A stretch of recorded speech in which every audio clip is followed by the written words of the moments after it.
Hello, this is a guy who likes fanfiction and is too lazy to read, so here is the Leonine Heresy in audio form. Check the description for the links to the author. Index *Roots Night Lords, Justice Through Tyranny. If mankind is to survive in a pitiless galaxy, its defenders must be as strong and unyielding as the edifice of the Imperium itself. If justice consists of receiving what one deserves, then nowhere is this better embodied than in the Emperor's 8th Legion, the Night Lords. It is the Night Lords who uphold the structure of the Imperium by ruthlessly enforcing mankind's right to galactic domination, and none will be allowed to deviate or interfere with this ideal. Be it perfidious Xenos or vile traitors, the Night Lords are the boot that stamps out every threat to the Emperor's realm, no matter where it arises. They were once known only for terror and cruelty, but the Emperor's direct intervention set their Primarch Conrad Kurz on a new path, one in accordance with his original designs. However, fate is not kind to those who attempt to defy it, and the 8th Legion has suffered dearly on behalf of those they watch over. The treachery of the Leonine Heresy cost them both their home world and their Primarch, and the 8th has come close to destruction many times. Even now, at the close of the 41st millennium, the voracious Tyranids close in on all sides, and the Legion stands upon the precipice with no aid in sight. However, the Night Lords will never give in, and look to the future in hopes of brighter days when they will be able to stamp out every non-conforming will that would dare to dissent from the Emperor's vision. Origins: Penal Legionnaires. There are few other types of structures that exemplify the Imperium of man quite so well as the Hive. These man-made mountains are structures on a scale undreamed of by ancient mankind, towering skyscrapers which house untold billions of citizens, the entire population of other planets contained within a single one of these mighty edifices. The continued existence of such arcologies is entirely dependent upon their architecture, for the laws of physics are harsh masters to such megastructures. In order to maintain their stability, most hives are anchored through foundational pillars of unimaginable scale, the largest of these being the central spire, from which the thousands of hive blocks radiate outward to form the familiar conical shape. Each hive is a microcosm of imperial society. At the top are the wealthy and powerful, and radiating down from there, the various strata and classes make their living. At the base is the underhive, for all hives are riddled with tunnels, a confusing warren of settlements that oftentimes lack even sunlight. Few would live willingly in such misery, and thus the underhive is most commonly a lawless zone, where only the criminal and desperate survive. This lawless frontier is an unfortunate but necessary liability, as key hive systems are often located far below where the average members of society are willing to go, but the way must be kept open lest the whole structure come tumbling down, just as the more privileged must put up with the scum whose only duty in life is to serve. Thus periodic patrols and purges are undertaken in order to maintain some semblance of order. As befits the home world of humanity, Terra is positively riddled with hives. It is from these purges that the first recruits of the 8th Legion were taken, for in an ironic twist of fate, they were not always exemplars of the law, in fact quite the opposite. The initial batch of the 8th were not willing aspirants, but unwilling gang members snatched up by the Emperor's soldiers who had come in search of gene stock for his projects. However, faced with the might of imposing armored giants, many were sufficiently intimidated to yield without a fight, and thus this refuse of humanity, the condemned and the forgotten, were first to receive a new variant of gene seed, the 8th strain. While their nominal recruiting ground was the Britannic Plateaus, the high success rate of this strain soon meant recruits were taken in from other hives across the planet. The 8th quickly developed a unique culture, taken as they were from so many different hives, which was best exemplified by the mongrelized argot they spoke, a combination of dozens of dialects of Low Gothic utterly unlike the High Gothic which most Imperials used to speak. They were united by their similar origins, for most had been orphans taken from gangs, as well as by their pale skin, unused to even the dim sunlight which occasionally made its way through the thick smog so prevalent on Terra. As former gangers, many legionaries shared a curious code of conduct, an honor amongst thieves that manifested as an ironclad insistence on moral absolutisms, though whether this was an aspect of their past lives or merely a quirk of their gene seed is unknown. They refused to contemplate the possibility that things might be subjective, as binary a thought process as those of the tech priests of Mars. Orders were to be obeyed without question, especially from senior commanders. Disagreements between equals were settled most often by contests of strength, though occasionally through games of chance.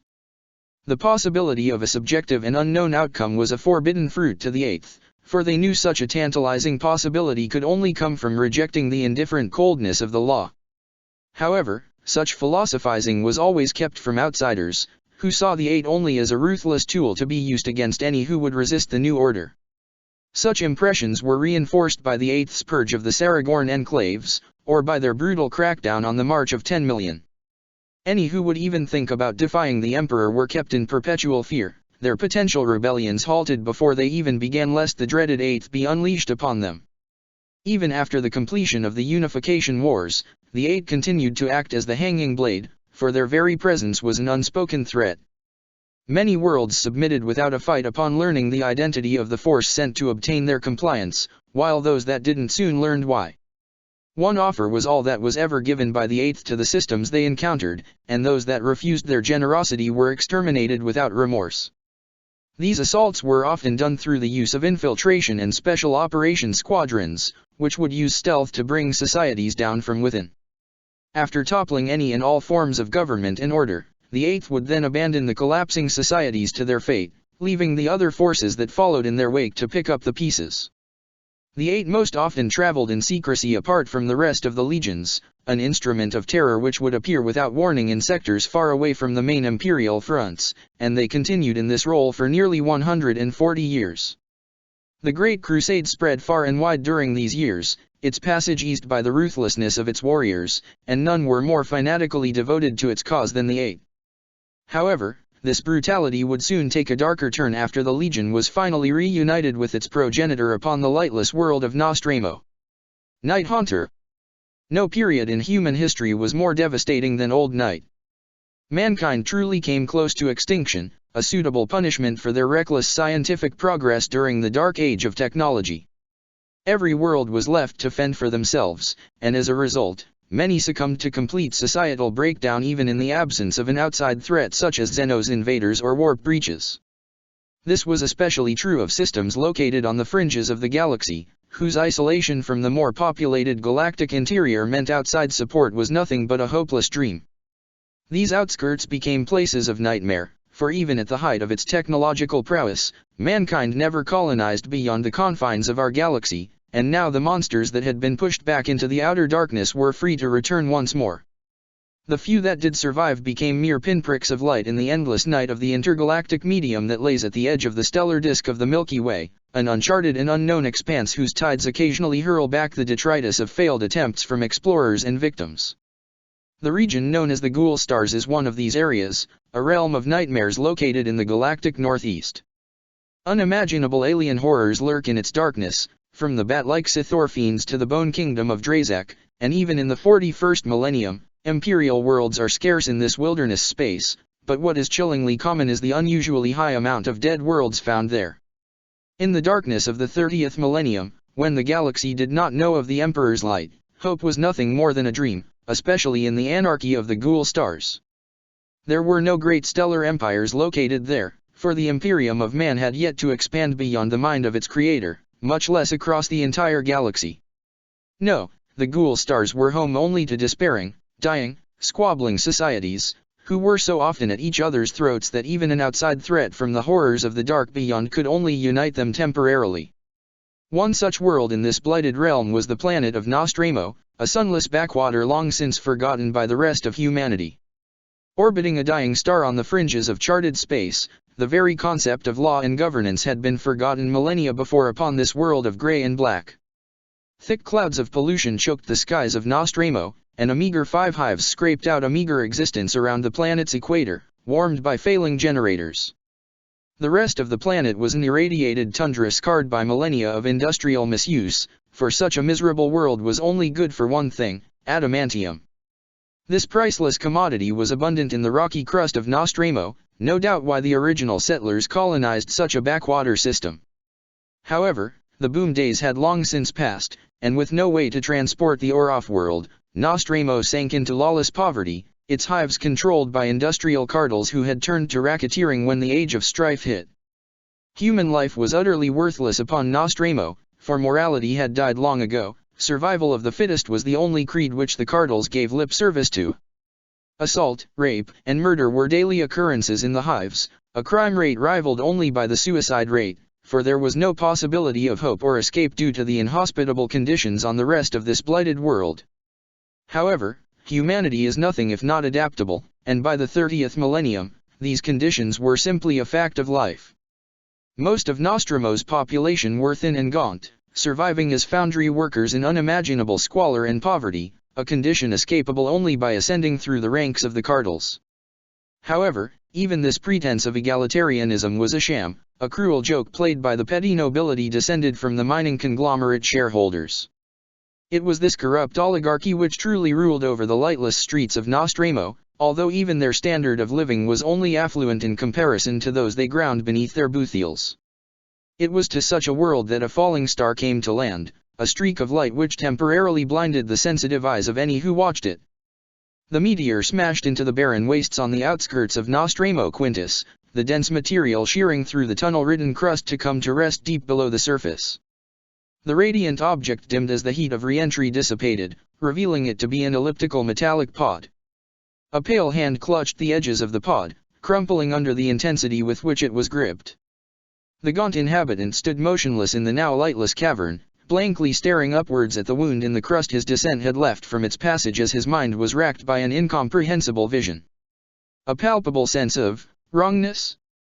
The being growled as understanding eluded him, for he lacked the framework to properly comprehend it, and the words and ideas that continued to press at the edges of his consciousness did not seem to fit either. Looking around, the being considered his options. Remaining where he was did not seem a viable course of action, for his stomach growled with hunger. Now that a goal had become clear, he had a choice to make, to climb back up the hole, or to seek sustenance in the tunnels which honeycombed all around him. The choice was simple really. Clambering from the pod, the eighth, for the being knew his title if not his name, began to walk the tunnels. As the hive generators had gradually died, less and less heat could be spared to warm the lowest levels of the hive, and so its human inhabitants had gradually moved further and further up during the centuries, only worsening the living conditions as space slowly decreased. However, that is not to say these lowest levels were uninhabited. All manner of creatures still remained in these caves, an entire ecosystem existing entirely in the dark, from the fluorescent fungi which fed upon radiation all the way up the food chain to creatures that can best be described as affronts to sanity, of which little is known. For many years, the eighth wandered the lightless tunnels beneath the surface of Nostromo Quintus, slowly making his way up the tunnels and growing strong from preying upon everything he encountered. His superhuman physiology meant he was far and away the greatest predator, and this did not change when he reached the inhabited regions of the hive. Though the eighth was able to see just fine in the dark, the absence of light meant he had never seen what he looked like, and so he felt no remorse about preying upon the bipedal weaklings he found living in great numbers in these upper tunnels. The eighth's mind was as advanced as his body, and so he swiftly began to gain information about his surroundings, knowledge obtained by devouring the brains of the indigent and criminals that he caught. The poor and the desperate began to follow in his wake, lesser predators seeking scraps from their better, and rumors of the so-called night haunter soon made their way even to the upper spires of Nostromo Quintus. His superhuman intellect combined with a complete lack of civilizing morals meant the Primarch soon recognized the advantage of others submitting to his rule voluntarily, and so the night haunter began to assert his dominance over larger and larger areas of the hive. Petty criminals who refused to submit were found flayed and crucified in public squares, examples which rapidly increased the rate of submission. The private armies of the cartels proved just as ineffective, fruitlessly combing the dark streets only to be picked off one by one. Nostromo Quintus soon became quiet and orderly under the domineering rule of the night haunter, and the suicide rate became higher than the crime rate for the first time in millennia. The issue of crime dealt with itself, for none could be certain that the haunter was not watching them, and even the other four hives submitted to his rule voluntarily after his atrocities began to occur in their streets as well.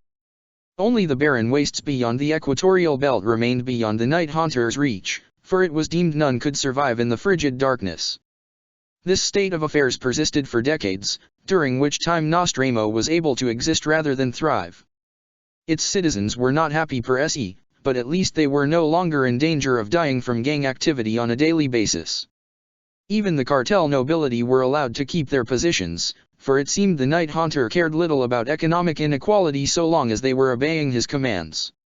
Nostromo began to export adamantium to neighboring worlds for the first time since the Age of Strife, foreign merchants noting how silent and efficient its cities had become.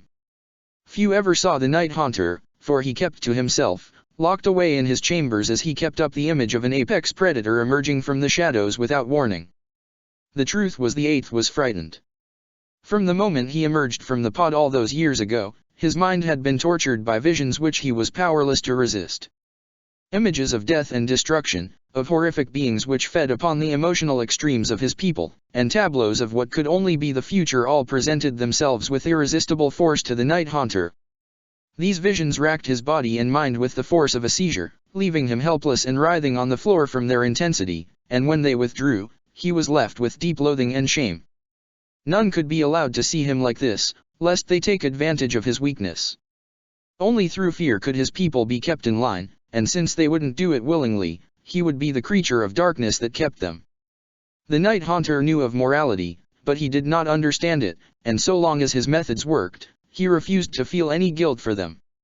All that mattered was that he was the strongest, a fact he was certain of. The universe, of course, does not entertain such delusions for long, and it was upon a day unlike any other that the Night Haunter's supremacy was ended. Without warning, the dense smog which had covered Nostromo for centuries was ripped away, dissipating to allow the thin light from its sun to reach the surface for the first time in memory.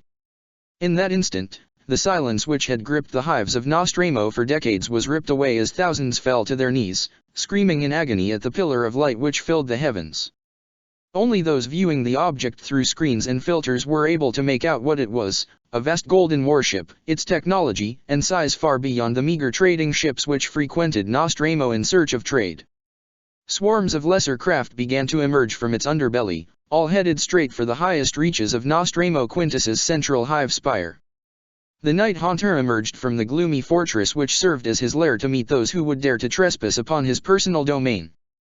To his surprise, he discovered a grand parade of armored men, bulky compared to his gaunt frame, and at their head stood 4 giants in different armor colors who stood taller than even he.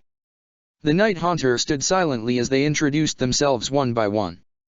They claimed to be his brothers, this delegation of light claiming to represent an imperium of man. The Eighth scoffed at their pretensions, men such as they could never keep order as he had.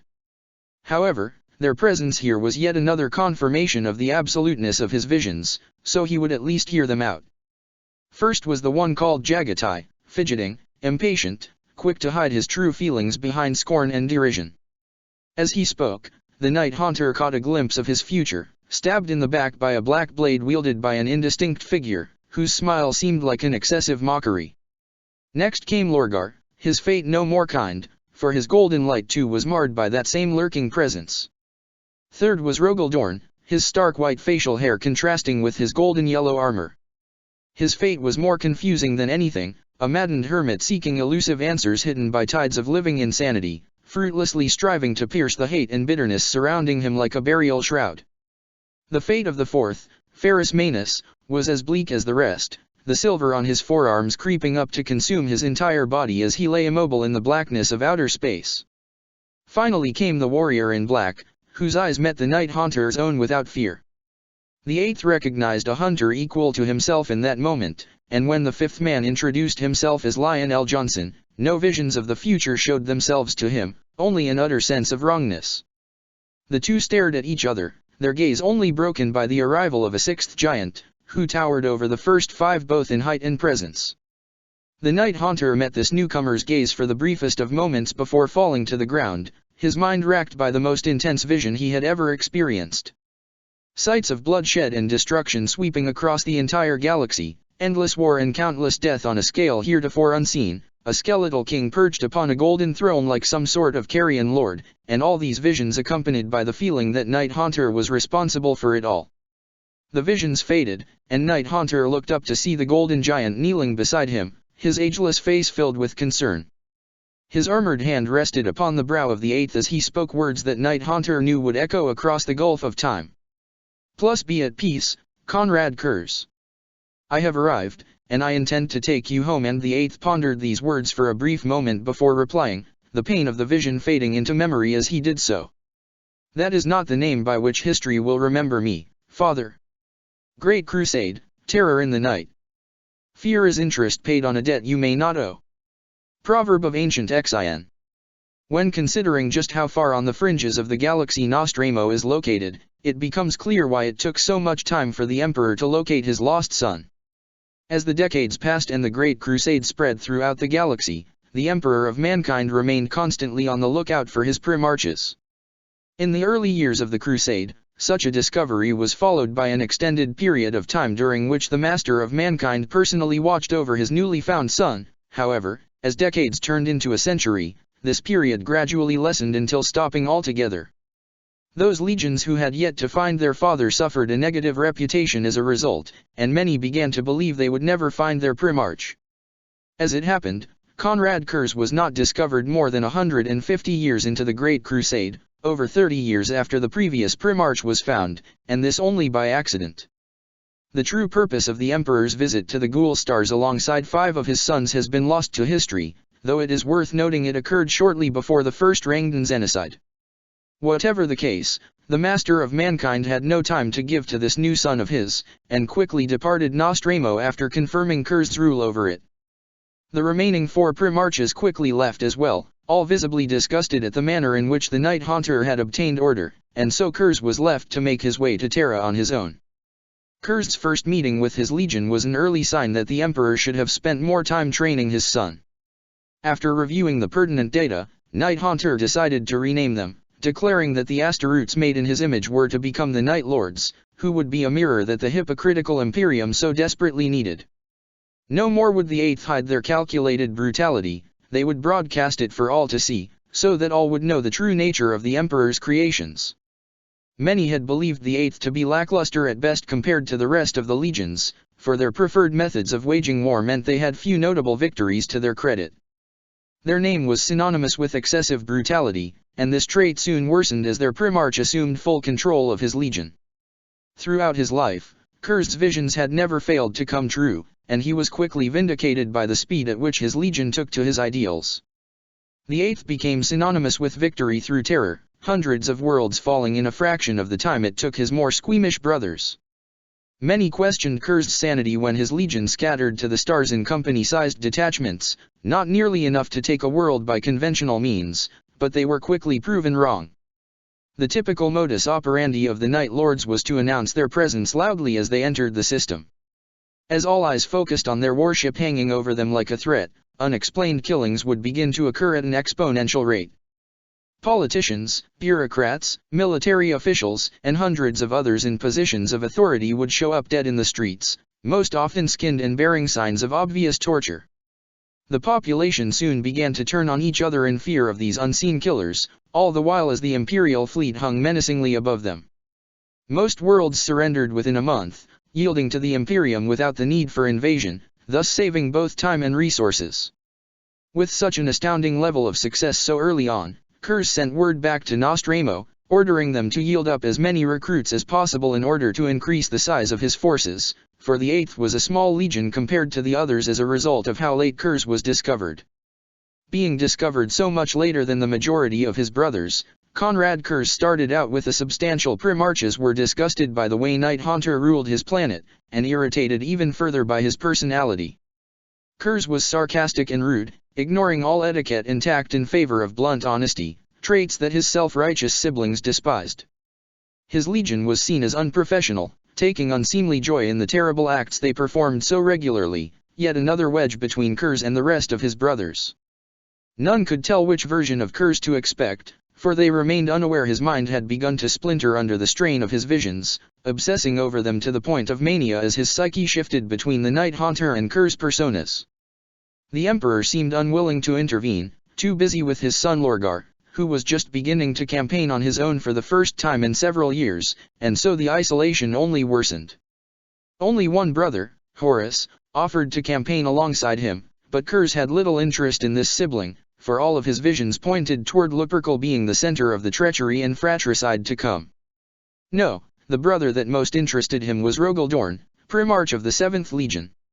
From the moment they met on Nostromo, Kurz could tell Dorn despised him. The Lord of Inwit made no attempt to hide his disgust at Kurz, his tactics, and his legion, viewing them as nothing more than thugs and bullies unworthy of being Astaroths. However, the Night Haunter was determined to make this brother understand, and to that end he approached Lupercal, asking him to arrange for the 7th and 8th legions to campaign together. Naive Horus, the man who had shown up in so many of his visions as the source of fratricide and treachery, seemed delighted that Kurz was making an effort to reach out to his brother, and quickly convinced Dorn to go along with the plan with the caveat that another brother would come along as well, and thus with some reluctance, Kurz assented to the 3rd Legion accompanying them. Thus the 3 legions began to campaign together, and frictions quickly became apparent. The Lord of the Fists was as blunt as ever, not hesitating to criticize Kurz and his tactics, and the two ended most of their conversations in bitter argument. Their brother Fulgrim, Primarch of the Emperor's Children, was no help in that regard, remaining silent and apathetic on the sidelines as he watched his brothers fight. Kurz was of two minds on this brother. On one hand, Fulgrim's nihilism meshed well with his own fatalism, but his pointless desire for perfection irritated the Night Haunter, who knew the Astaroths were nothing more than weapons of war. Their legions did not get along any better either. Honor duels between legionaries soon devolved into feuds over honor and other such heroic nonsense. The entire situation was a powder keg waiting to explode, which it eventually did upon the world of Chirrut. Rather than waiting for the Night Lords to begin their infiltration, the Imperial Fists had immediately begun their conquest of this world after initial negotiations failed, and so with great reluctance, Kurz ordered his men to fight alongside them. According to official accounts published after the battle, the 8th took heavy casualties upon this battlefield they were unprepared for, especially after the Imperial Fist commander Sigismund refused to obey Kurz's demand for support. After hearing the news Dorn and Sigismund were murdering hundreds of prisoners in retaliation, the heroic Kurz confronted his brother, and the two departed on bad terms. At least, that is the official report recorded in Imperial archives. The actual truth is far less honorable, and careful investigation will reveal this account to be nothing more than a fabrication added into the record many years after this event took place, editing and censoring both the events and when they actually took place. No, the truth of Chirrut is far less glorious. While Sigismund indeed refused to obey the Night Haunter, the Fists were far too disciplined to commit atrocities based on passion alone. The massacres against the innocent of Chirrut were carried out not by the vengeful Imperial Fists, but by the Night Haunter and his unruly sons. Irritated by the events of Chirrut, Kurz had ordered his men to begin purging the population to set an example for both his brothers and any future compliances. Dorn soon came to confront his brother, only to be confronted by a monster far beyond anything he had expected. It wasn't supposed to go this way, Night Haunter thought. Why wouldn't they just listen to him? He had always known Dorn would be difficult to convince, but surely actions spoke louder than words. He needed to see the futility of the sham of nobility which he clung to. He just had to. That was when Dorn had confronted him. His boring brother had been apoplectic with rage when he learned Kurz was executing the surrendered populace, and tracked him down.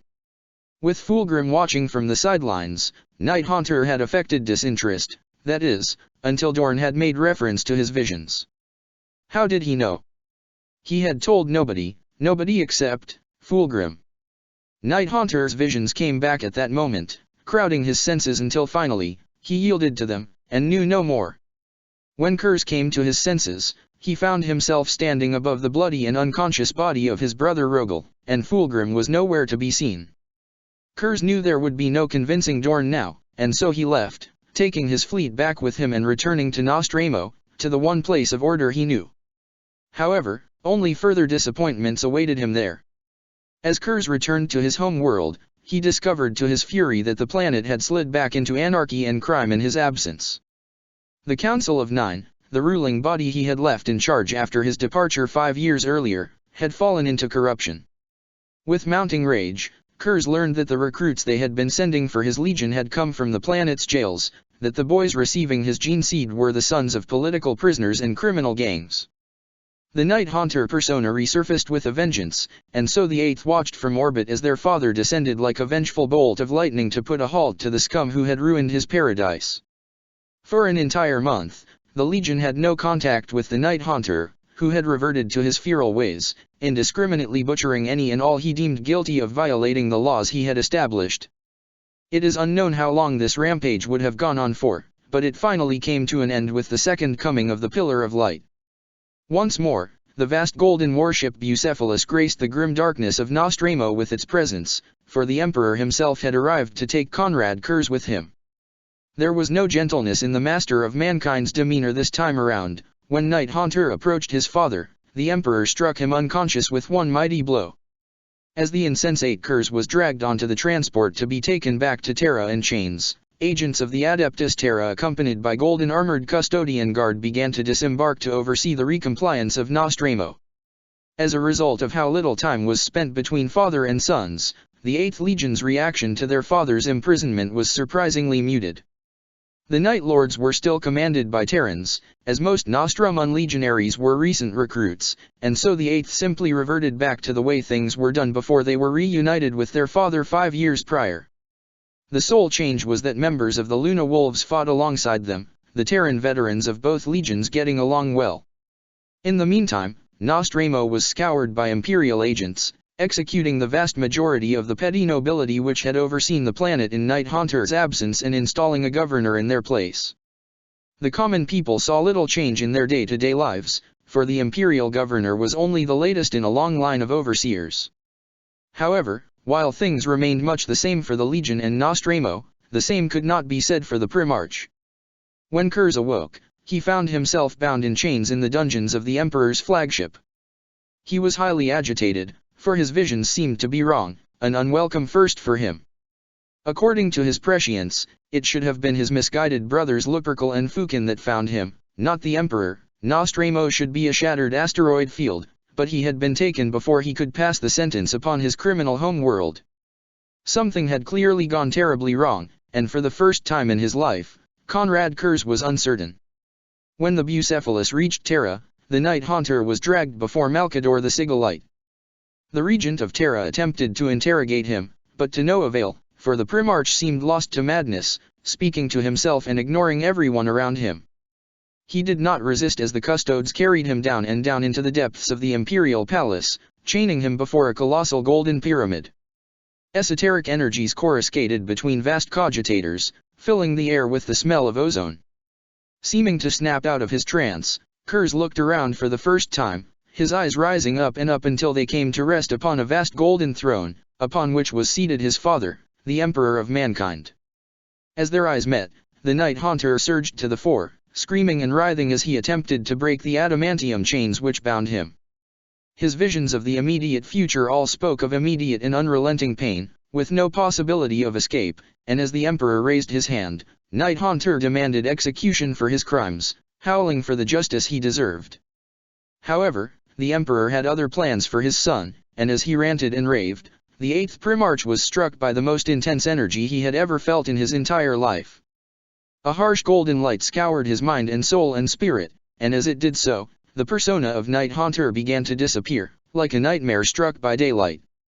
The touch of the warp upon the Primarch's mind was refined and narrowed as he was forever soul-bound to the Emperor himself in a similar but vastly more complex version of the ritual performed upon Imperial astropaths. New visions, psychic fragments of emotions, thoughts, and personality traits that were not his own, forced their way into his mind in the most intimate yet violating manner as a fractional portion of the Emperor's soul attached itself to his. For the first time in his life, Konrad learned and fully understood his true name, what he was and what he was meant to be. So too did he gain the deepest, most subconscious understanding of what his mind could only call the Golden Path, inextricably intertwined yet totally inexpressible even many years later, when he recorded his experiences in the grimoire Nostromo. Utterly overwhelmed by the psychic might of the Master of Mankind, Konrad Kurz mercifully fell unconscious, his father's stern yet pitying gaze the last thing his eyes would ever see. Visions and nightmares. For over several years, the 8th Legion had no word from their father, instead operating under the auspices of the group known as the Chiroptera, 7 captains who were said to embody the soul of the Legion. This clear nod to the Mournival of the 16th was a development approved of and encouraged by their Luna Wolves overseers, themselves the product of gang culture.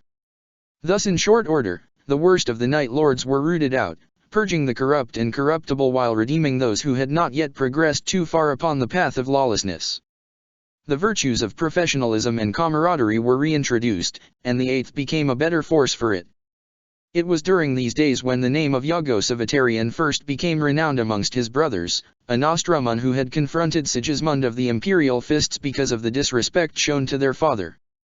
The proud Templar had not taken the challenge lying down, and even as their primarches argued, the two Asteroutes were engaged in an honor duel which had lasted hours, ending in Civiterian's victory due to some unorthodox tactics. Honored for his victory, Civater, as he was known by the legion, swiftly followed it up by managing to best Ezekiel Abaddon, first captain of the 16th delegation, in an honor duel which saw them become fast friends. So too did other legionaries win honor and form the bonds of brotherhood that ensured a deep-seated connection between the 8th and 16th legions. They thrived beneath the watchful eye of Horus Lupercal, and when the time came to reunite with their Gene Father, he deemed them fully reformed. The reunion of the Night Lords with their Primarch was a thing of wonder to behold, for it was the Emperor himself who presented his son to them in a ceremony far different than the first iteration less than 10 years before. The first thing the gathered legionaries felt, both 8th and 16th alike, was his presence.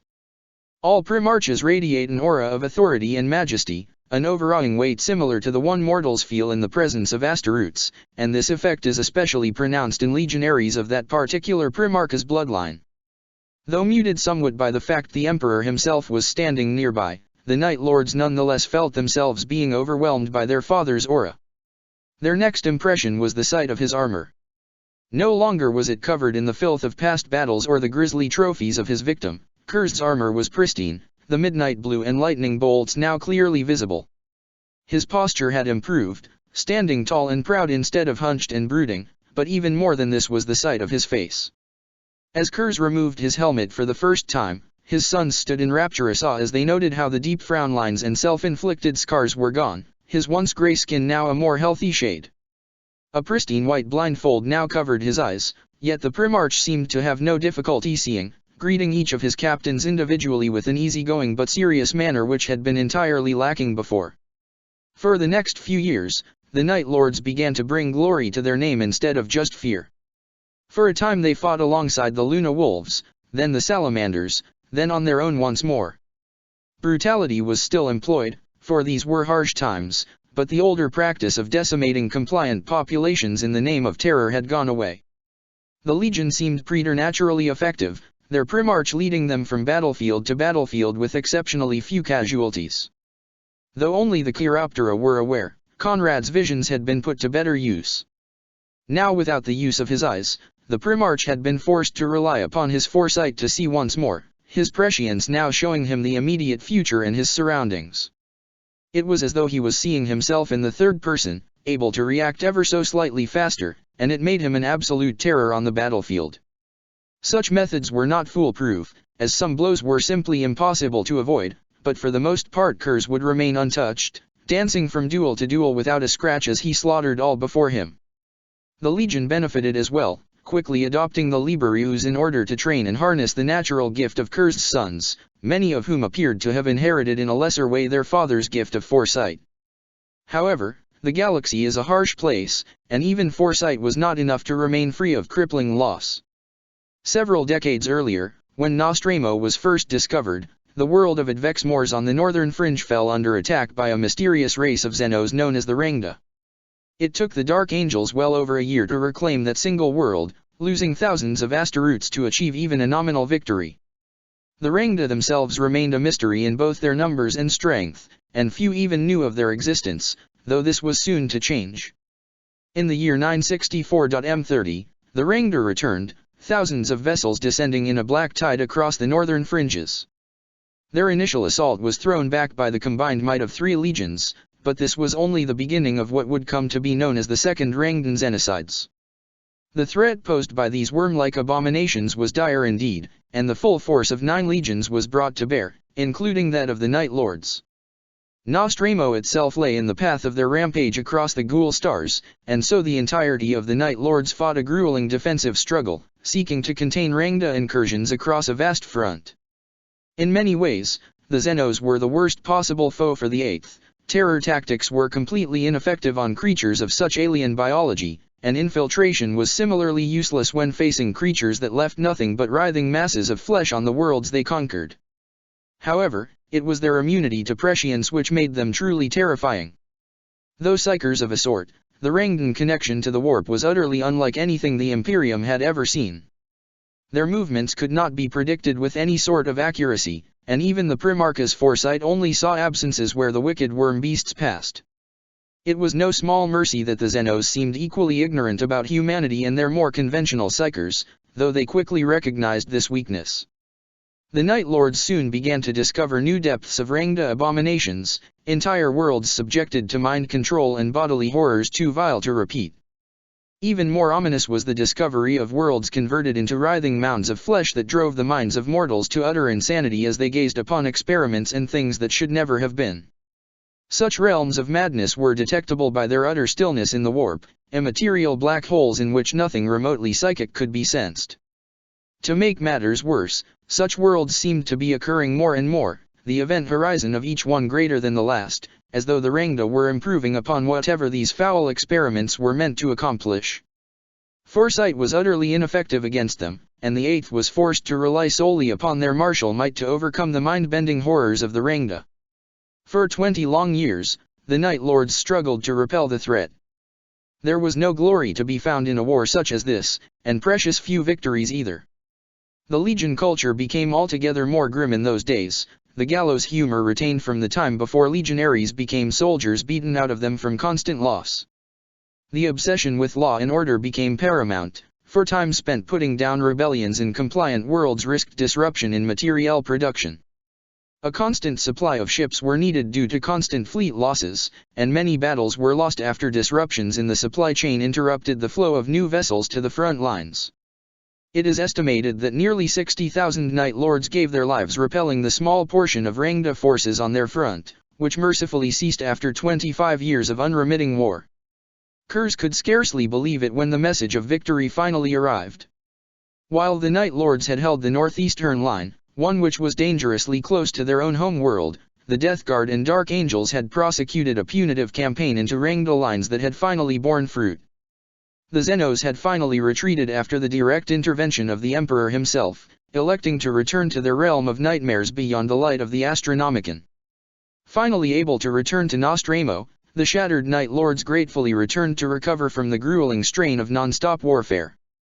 Though Asteroutes were designed to handle such conflicts, even they had been coming close to their limits due to the sheer lethality of the Rangda. The galaxy had changed much in the past few decades. By this time, most of the galaxy had fallen under the control of the Imperium of Man, which had become far more militarized than before. Thousands of crusade fleets now prowled the stars, reclaiming the lost worlds of men in order to maintain the constant war for survival against the Rangda. All of the legions had now been reunited with their Primarchs, and it seemed the Rangda were the last vestiges of old night. Over the next 20 years, it seemed a new dawn for mankind was rising, and a deep optimism took hold across the Imperium, though it was not shared by the Eighth. Still scarred by the heavy sacrifices, many Night Lords began to wonder about their place in a galaxy illuminated by the glorious light of the Emperor. Now free to contemplate the future beyond the immediate present, the Legion Liberus began to notice for the first time dark portents which they had not noticed before. It seemed war was inevitable, for dark secrets and lawbreakers lurked within the imperial edifice, but whatever the case, the Eighth would be ready and waiting to restore order wherever they were needed. Alone in the dark, the heresy begins. By the turn of the millennium, the Night Lords had recovered from their losses in the Second Rangdan Genocides, coming to match the size of most other legions around 100,000 strong. Though they were not close to their cousins save perhaps the Salamanders and Luna Wolves, they were not disliked either, simply remaining outsiders by choice. Most respected them for their dedication to maintaining order, especially the word-bearers, but others still retained grudges, such as the Imperial Fists, whose Primarch Dorn made no secret of his disdain for what he called the prison-born scum of the Eighth. Even among the other legions, few knew of the losses the Eighth had suffered during the Genocides, for such knowledge was highly classified. Nonetheless, the Eighth were respected enough, simply keeping their heads down and avoiding undue attention. When Lupercal was named War Master, Conrad duly sent a note of congratulations. War Master was never a title he himself would have ever sought, but he would not begrudge the brother who had stood by him during his forceful reconciliation with the Emperor. Likewise, when Horus requested a delegation of his sons to represent the Eighth among the Legion Auxilia, Kurz was quick to respond, showing his loyalty by dispatching Iago Civitarien. Now first captain of the 8th, this son of Nostramo had his Primarch's full confidence, for his visions were powerful and often aligned with Kurz's own. Even after his soul binding, many of the Lord of Nostramo's visions still showed Lupercal's presence at the heart of unimaginable bloodshed and destruction, and while Kurz no longer believed in the certainty of his visions as a result of his father's wisdom, it couldn't hurt to keep a close eye on his brothers. Maintaining the Emperor's commands was of the utmost importance, and so when the Council of Nicaea occurred, Kurz quickly disbanded his Liberius in accordance with the Edict of Observance. He had long been neutral on the stance of psychic powers, for he knew the foresight possessed by him and his sons was of the warp, but the law was the law. Rule breakers who flouted the Emperor's commands, such as Magnus the Red, deserved the sentence passed on them. Those who were adherent to the spirit of the law received their just deserts, such as Fukin being named Praetorian, an event which was quickly followed by Kurz sending his congratulations to this brother. For another 10 years, the Night Lords continued to carry out the Great Crusade, and their actions during this time are well documented as a result of the War Master's establishment of the Remembrancers. Contrary to their fearsome reputation, the Night Lords were more than willing to admit the mortal iterators and Remembrancers into their midst. The 8th knew all too well that many looked to the Astaroth's legions as an example of imperial might, and by broadcasting their deeds, the common folk would be inspired to be more upstanding citizens. The news of their might would also cause potential criminals and rebels to hesitate, and strike fear into the hearts of their enemies. As the years passed, the visions continued to plague Kurz. Visions of bloodshed and destruction on a scale far surpassing even the deadliest years of the Rangdan genocides became almost a daily occurrence, though they lacked the seizure force they once had. Nonetheless, Kurz had faith in the Emperor and his War Master, and knew to believe the future was preordained was to make it so. Thus he was determined to do everything in his power to ensure the survival of the Golden Path, that glorious vision of humanity's future under the Emperor which he had seen only fragments of during his soul binding so many years before. Attuned to the future as he was, Konrad Kurz was well aware of the momentous impact of the day he received a messenger from Horus Lupercal. According to the missive he received, the War Master had nearly died while dealing with a human civilization known as the Interix, and had been taken back to Terra to be healed by the Emperor. Lupercal seemed to be under the impression things had gotten out of hand during his incapacity, wrongs needed to be righted, and as such, the Night Lords were to take part in this endeavor. The sons of Kurz were to travel east, uniting with the Word-bearers to journey to Ultramar, where they would hold Robert Guilliman accountable for his prolonged absence and lack of crusade tithes. As Konrad reviewed the War Master's commands, he began to pick up hidden meanings in the text. Utilizing his primarchial intellect, Kurz soon discovered an encoded message from Civator, written in the prison argot that only a Night Lord would understand. This secondary message spoke of everything the first captain had witnessed in a blunt and forthright manner, without the diplomatic niceties of Horus's missive. According to Civator, things were falling to pieces, the first captain's visions of impending betrayal and fratricidal civil war in accordance with Kurz's own. As Kurz contemplated his captain's message, he began to realize the import of whatever he decided at this juncture. Should he obey the War Master's command, the 8th would be taken far away from Horus, a dangerous proposition considering the future sight of Kurz. The Primarch knew he could not simply disobey the War Master, but perhaps there was another way. After sending out a summons for all his sons, including those of the Legion Auxilia, Kurz sent a message to Horus indicating his acceptance before self-inducing a psychic trance. Over the following weeks, while he waited for his sons to arrive, Kurz spent most of his days locked away, seeking out the best possible paths for the days to come, and soon came to a number of conclusions. As the 8th gradually mustered, each new company was reorganized as Kurz formed new companies, rearranging his entire legion in order to suit his plans, which were known only to him. When this task was done, the 8th found itself divided down the middle. Fully half of Kurz's sons found themselves en route to Nostramo, under command of Civitarien, who knew better than to ask why such a powerful force was seemingly being sidelined. The rest set out for the Jewel of the East, along with the Primarch himself, who remained pessimistic about the task they were undertaking, for to hold the realm of Ultramar accountable would be no mean feat. With his hand-picked sons at his side, Kurz's fleet struggled through the storms to the forge world of Akatrin, where Lorgar and the Word-bearers had been awaiting their arrival. As always when Kurz met one of his brothers, visions of the future played out in his mind's eye. However, Kurz knew all too well the dangers of foresight, and so kept his prophecies to himself as they planned out their next moves. Though his visions were far from complete pictures of the future, it seemed unlikely that the two brothers would meet again, and so Kurz tried his best to enjoy this time with Aurelian, dragging out their planning sessions through whatever means he could think of. However, the future could not be delayed forever, and eventually the preparations came to an end once both legions were fully supplied for the days to come. The 8th and the 17th departed Akatrin, pushing their way through the constant warp storms, which only worsened the closer they got to the borders of Ultramar. What should have been a journey of weeks became one of months before the combined fleet reached the first major system of Ultramar. Thus Lorgar's temper was somewhat frayed as the Primarch negotiated with Guilliman's representatives on the world of Konar, turning what should have been a journey of weeks into one that lasted for months. There had been no changes in Kurz's visions in all this time, and so despite his hopes, the Primarch knew it was time for him to depart, to take matters into his own hands in a way that would not be possible if he were to remain by his brother's side. After partaking in one final meal with his brother, Kurz slipped away, allowing the word-bearers to enter the warp first before altering his coordinates. The Lord of Nostramo had not believed the Ultramarines for a second when they claimed the Battle King could be found upon Kelth. No, a man as proud as Guilliman would no doubt attempt to show off, to make his brothers come to him rather than stoop to meeting them as equals. He would seek to make his brothers wander from planet to planet in an attempt to humble them, a strategy that would waste far more time than anyone had, let alone Kurz and his sons. Thus as the fleet of the 8th entered the warp, their destination was none other than Jewel of the East, Makraj, capital of the 500 worlds. However, it appeared fate was attempting to punish the 8th for its directness, for as they traveled Ultramar, the storms continued to grow worse. Many ships were lost in the journey, tossed about the Sea of Souls and spat out into random systems within Ultramar itself. However, the bulk of the 8th successfully made it to their destination, though what they saw made many wish they hadn't. As Kurz's fleet made their way further into the Makraj system from the Mandeville point, their first impression was the lack of discipline.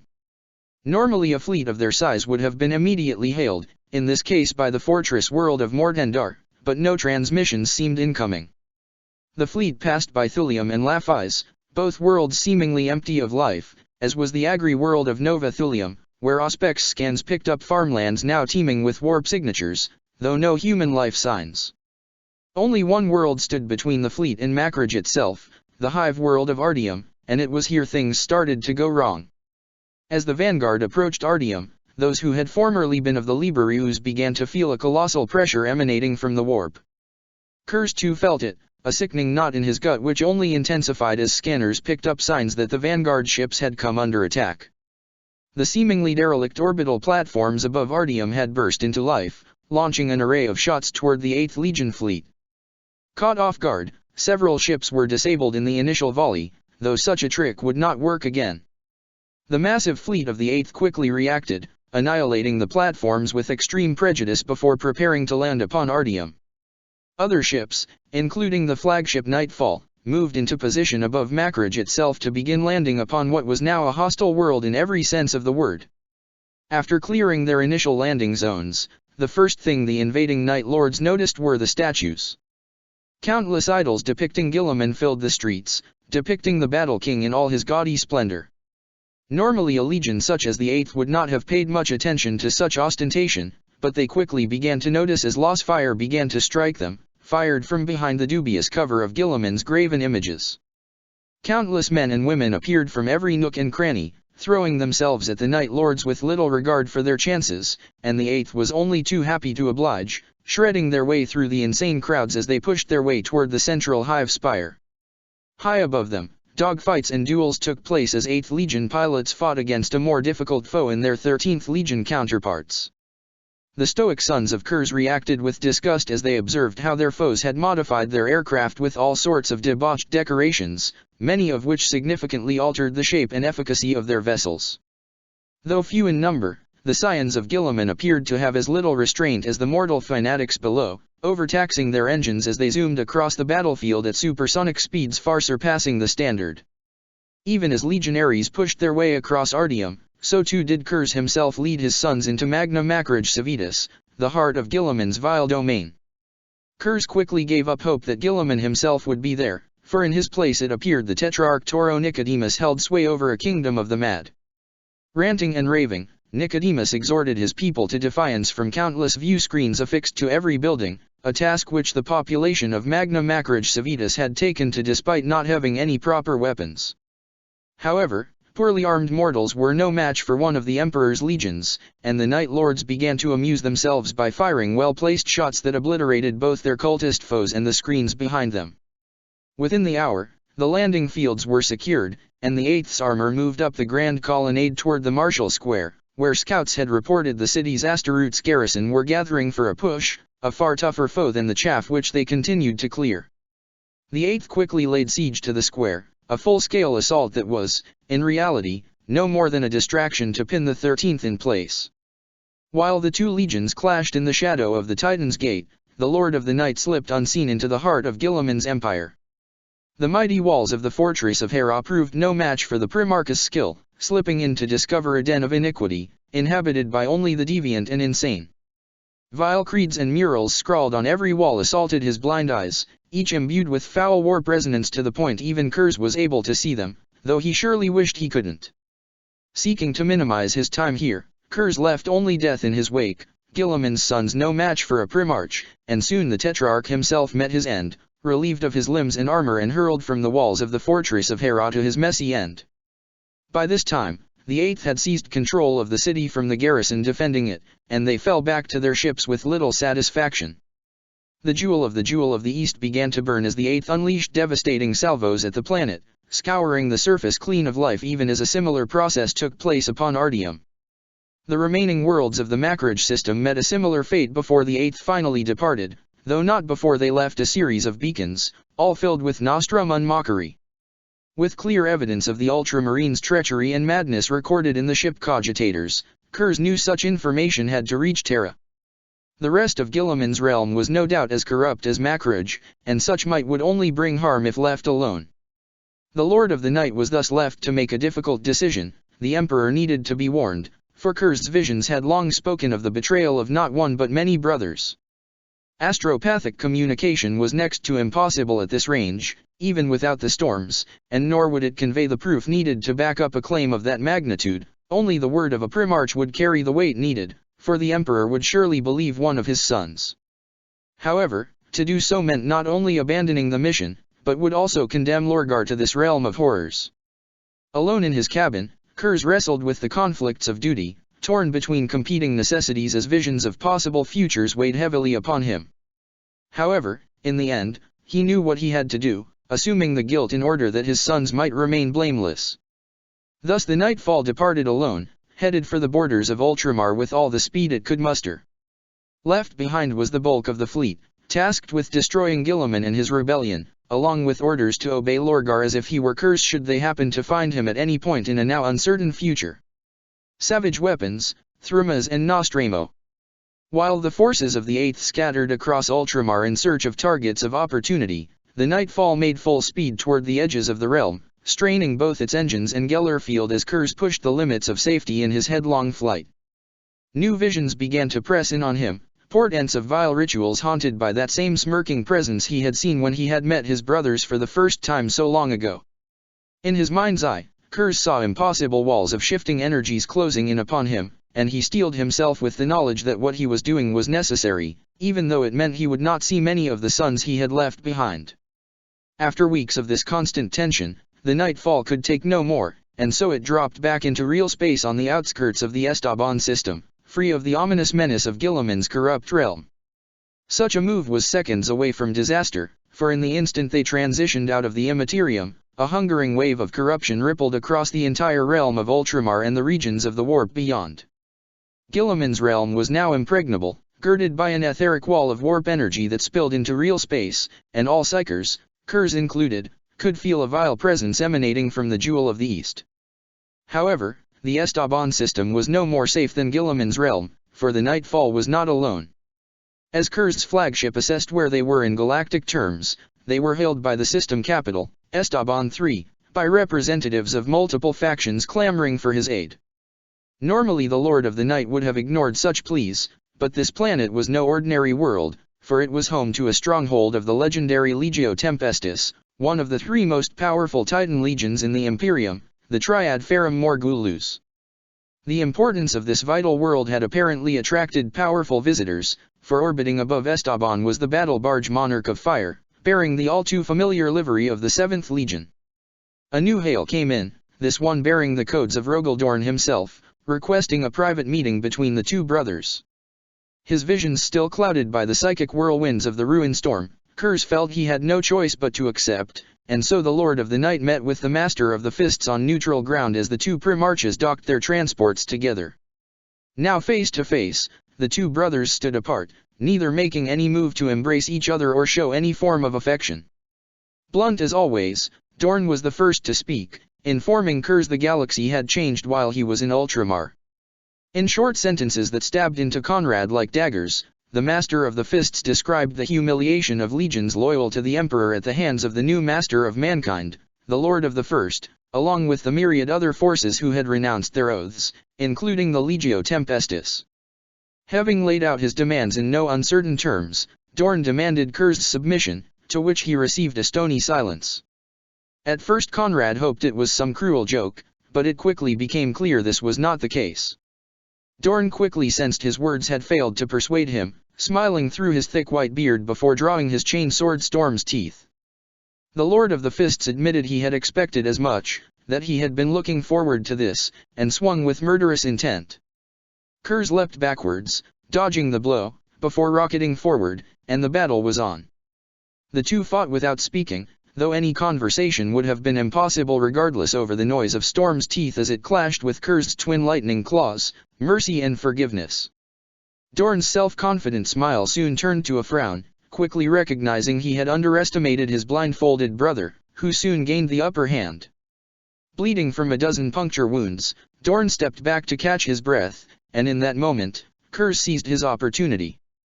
With a burst of speed, he disengaged his transport from Dorn's, his claws gouging deep rents in the wall as the atmosphere was voided.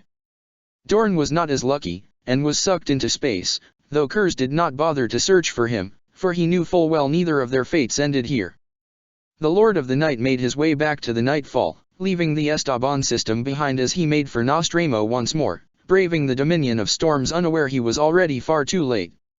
As the Nightfall crossed the breadth of the galaxy, the Imperium of Man they sought to save descended into chaos. Across the galaxy, loyalists struggled to make any headway against sudden and unexpected treachery, the realms of man now in tatters as its communication network was gradually strangled. The warp had become a far more dangerous place in the past few years, unknowable horrors called forth to emerge from the deep to fill the relative calm after the creation of the Eye of Terror. Nostramo itself quickly felt this isolation, out on the extreme fringes as it was, and its commander, First Captain Yago Savitarian, was well aware of this wider trend. His visions were far darker than those of his Primarchs, for he was not protected by the Emperor's ritual, and many dark whispers echoed in the quiet streets of his tortured world. Nostramo had seen much suffering in the past millennia, and as the dark closed in all around them, uprisings had begun to occur.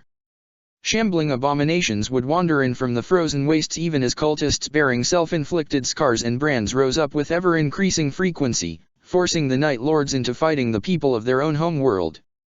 Its neighboring systems were much the same, and soon the Eighth found themselves spread around several dozen sectors, putting down rebels and heretics as they struggled to maintain the Imperium out there in the Ghoul Stars.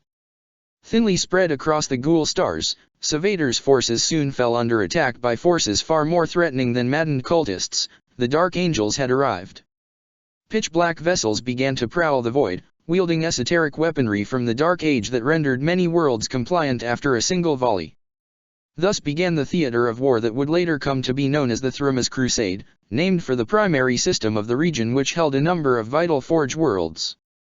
For 2 bitter years, the First and Eighth Legions fought in the dark, both sides struggling to land a decisive blow. The Night Lords knew little of their foes' true strength and disposition, only that they were led by Paladin Corswain, a once noble warrior whom Savator had considered a brother in another life when both fought side by side in the War Master's Legion Auxilia. Atramentor clashed with their Deathwing counterparts as both sides sought to assassinate their opposing commanders, Savator's foresight saving him on more than one occasion. Indeed, Kurz's legacy manifested like never before, many Night Lords displaying mild psychic ability which more than made up for their deficiency in numbers. From Triplex in the south to Angelus in the west, the ghoul stars burned as the two legions whittled each other down in grueling, protracted war that left both sides drained, though no system changed hands more often than Thramas itself. However, this stalemate could not last forever, and the beginning of the end of the Thramas crusade began with the arrival of the invincible Reason at the Battle of Desperation. The dreaded Lion himself had finally arrived, swiftly proving a far more able commander than Corswain. Within a month, dozens of worlds were taken, firmly tipping the balance of power back toward the First Legion.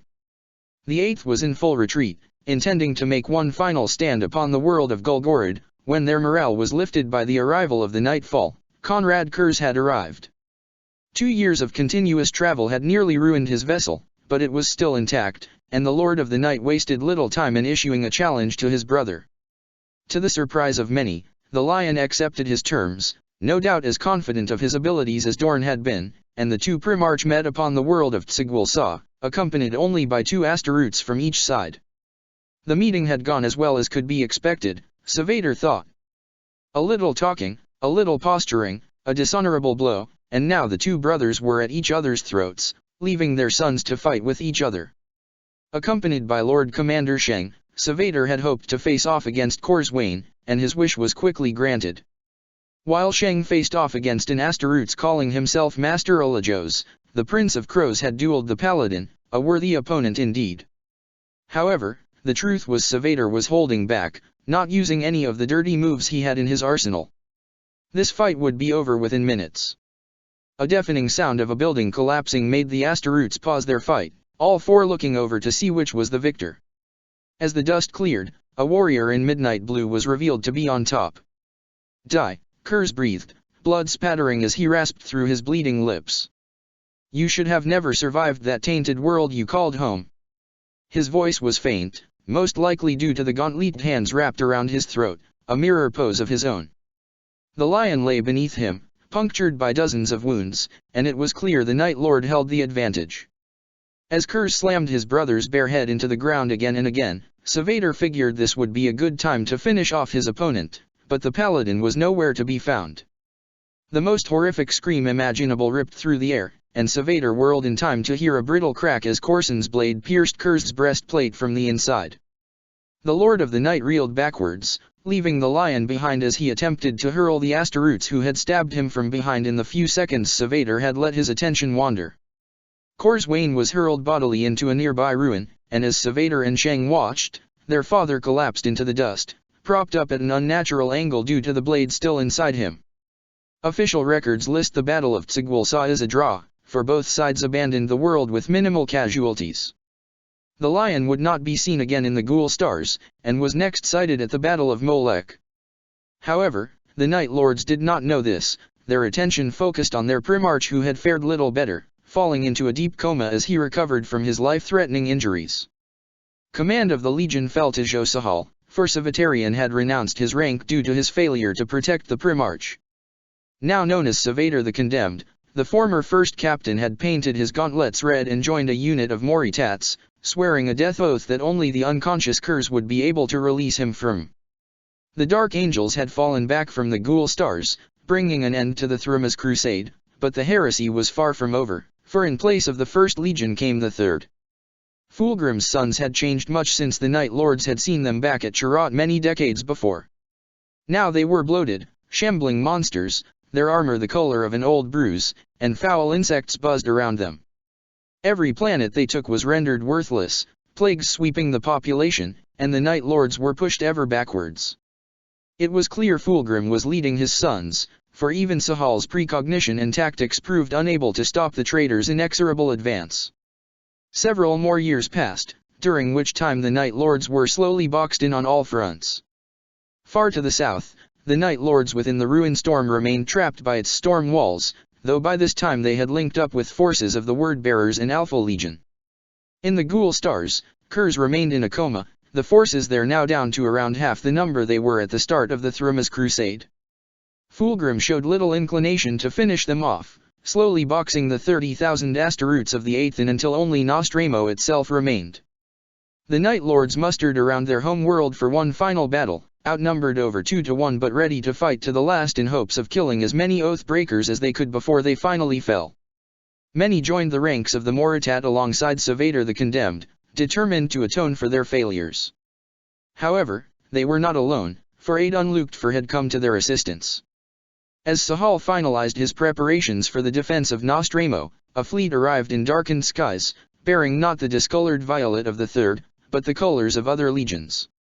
Sahal met with a son of Korix calling himself Arcasfal, who led a force of several thousand Raven Guard. Even more unexpected was the presence of a battalion of Iron Warriors under the command of one calling himself Honorable Soleka, who had renounced Perturabo upon learning of his treachery. With the aid of these allies, the Night Lords dug in, turning the 5 hives of Nostramo into a veritable fortress. However, few held out any hope of escape. All knew this would be their tomb, but with any luck, it would be one for the Third as well. When Fulgrim's fleet arrived, even their supernatural resilience was sorely tested by Soleka's expertly crafted defenses, which went a long way toward negating their overwhelming advantage in tonnage. At the center of this line was the Nightfall, which soon met its match against the vast pride of the Emperor, Fulgrim's personal flagship.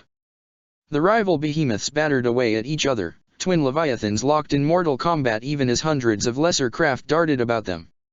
However, the size of the Third's fleet proved too much in the end, even for the defenses of the Iron Warriors. The Eighth was unable to engage all of them, and soon thousands of drop pods fell like steel rain down into the frozen wastes beyond the edge of the defensive hive guns. The cloudy skies began to fill with ash and soot as the shambling traders surrounded the hives on all sides, tens of thousands of warriors who didn't seem to feel the cold or the pain as they killed and died in turn. All the people of Nostramo were united as one in the face of this existential threat, from the lowliest ganger to the highest spire noble, and millions of mortal soldiers took their place in the trenches alongside their legionary defenders. Fal's Raven Guard fought alongside them, striking from the shadows in brutally effective guerrilla raids that crippled the Third siege engines. Soleka's ground defenses proved just as good as those he had crafted in the void, enabling the hives to hold out far longer than would have been possible otherwise, especially in the face of the devastating plagues that the Third had brought along with them. As the Leonine Heresy had progressed, the foes of the Night Lords had gradually grown more monstrous. Where once they fought human rebels and traitor Astaroths, now more often than not they battled with monstrosities. While the Astaroths remained untouched by disease, their allies were far less fortunate, countless baselines dying to all manner of foul plagues. Morale began to collapse as the dead rose, corpses clambering to their feet as demented poxwalkers that giggled as they devoured those who had been their comrades in life. However, these were merely the prelude to the horrors to come, the true denizens of the warp that could only be called daemons. While the Dark Angels had used these creatures of the warp sparingly, preferring instead to rely on their relics of the Dark Age, the Emperor's children had no such compunction, and many horrors were lost to the tides of insanity that accompanied them. Nostramo was not spared this taint, as shambling hordes of poxwalkers were soon joined by a horrific menagerie of plague daemons. The tolling of bells and droning of flies was omnipresent in the lower levels of the hives as hordes of plague-bearers marched, 9-foot-tall cyclopean vectors for disease. Malicious and incongruous laughter boomed as great unclean ones made sport of the Astaroths and mortals unfortunate enough to face them, chortling as they bisected their victims with rusty blades or smashed them into a pulp with a discordant clang using their doomsday bells. Foul slime and toxins dripped off them alongside giggling packs of nurglings, acidic horrors that left small holes and puddles of effluence wherever they capered. Amidst these horrors walked Fulgrim's sons, their somber manner in stark contrast to the gleeful daemons, but they were no less deadly, their bolt guns spitting deadly covering fire as their etheric allies closed in for the kill. The hives began to fall, each detonating in cataclysmic explosions visible from the others, until only Nostramo Quintus remained. Deep within its central spire, Legion apothecaries tried everything they could to awaken the comatose curs, while the remaining Night Lords fought a desperate last-ditch stand. The true sons of the Emperor refused to quail in the face of such horrors. Leading from the front, Sahal slew many traitors in the twisting underhive of Quintus. Accompanied by Atramentor bodyguards, the elite Terminators of the Eighth, the first captain was Death incarnate, his foresight nearly as powerful as Savator's own.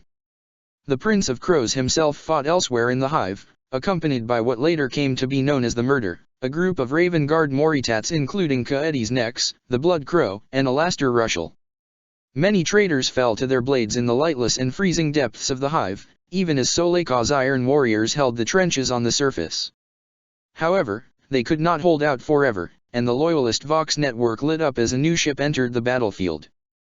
Like some vast, predatory bird, an assault ship screamed in from the upper atmosphere to loom over the central landing pad, disgorging twisted monstrosities into the heart of the defenses. Such abominations were clearly once Asteroutes, twisted and mangled under the surgical blades of some demented scientist, and no two were alike.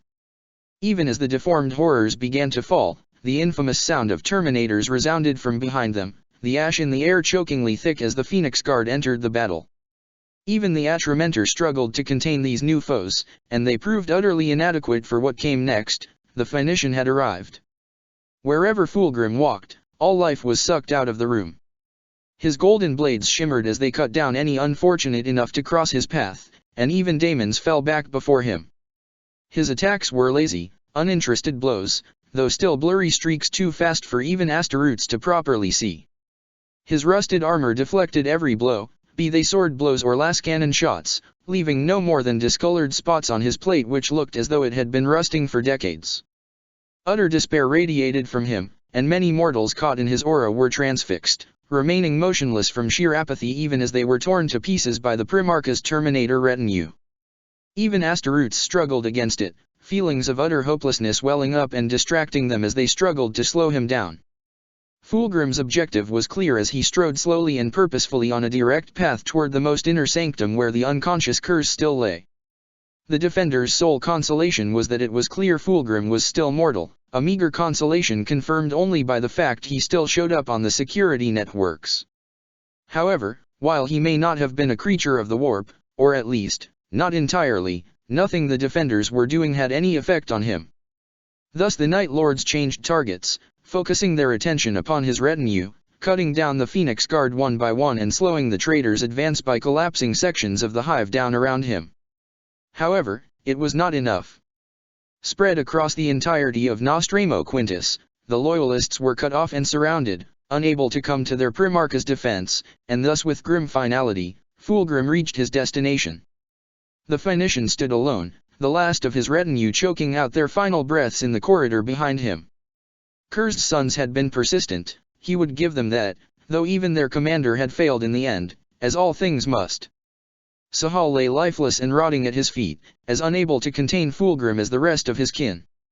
And once Conrad had perished at his hands, his life force, alongside the despair of his wretched world, would be the fuel that would transform him into a force of pure entropy. Or it might not, the Phoenician honestly didn't care what happened next. Fulgrim gently opened the door, expecting to see his catatonic brother and perhaps a handful of final guardians prepared to give their lives to stop him. However, when he stepped inside, the room was empty, though not silent. The telltale crackle of a power weapon was the only warning he received. The Lord of the Night dropped from the ceiling like a bat, his claws moving with a speed far surpassing anything Fulgrim had expected. His armor was punctured a dozen times in the blink of an eye, dodging every blow with frenetic energy and dealing wounds in return that would not heal. Within a minute, Fulgrim lay immobile on the ground. He had not been able to land a single wound upon his brother, but here at the end, it seemed he still couldn't be bothered to care. Kurz stood above him, his blindfolded face impassive, the last judge Fulgrim would ever see. Despair, he said, is among the greatest of all human sins. It is pernicious, bringing forth wickedness in those who might remain guiltless.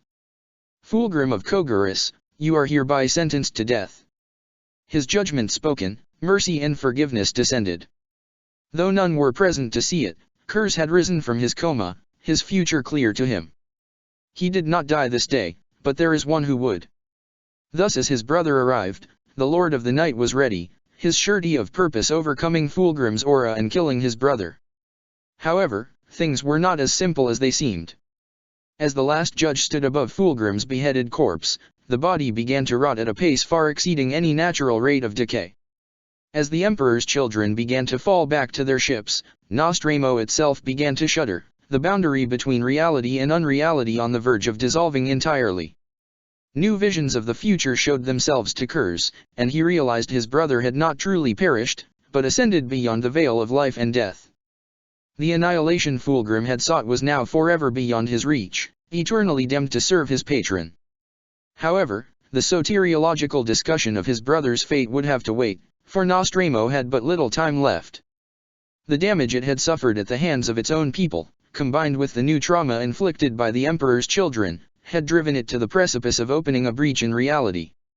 Already, daemons continued to pour in through minor warp rifts, their numbers increasing even as the defeated Third fell back without their primarch. Though Kurz knew little of this phenomenon, all rational beings regarded with fear the collapse of a Geller field, and the principle seemed similar enough not to risk it. The 8th Legion abandoned their home world that day. Still reeling from the Battle of Nostromo, the Night Lords gathered their wounded and as much supplies as they could scavenge. The Third may have been defeated, but the heresy was not over yet, and Kurz knew his destiny lay upon Terra.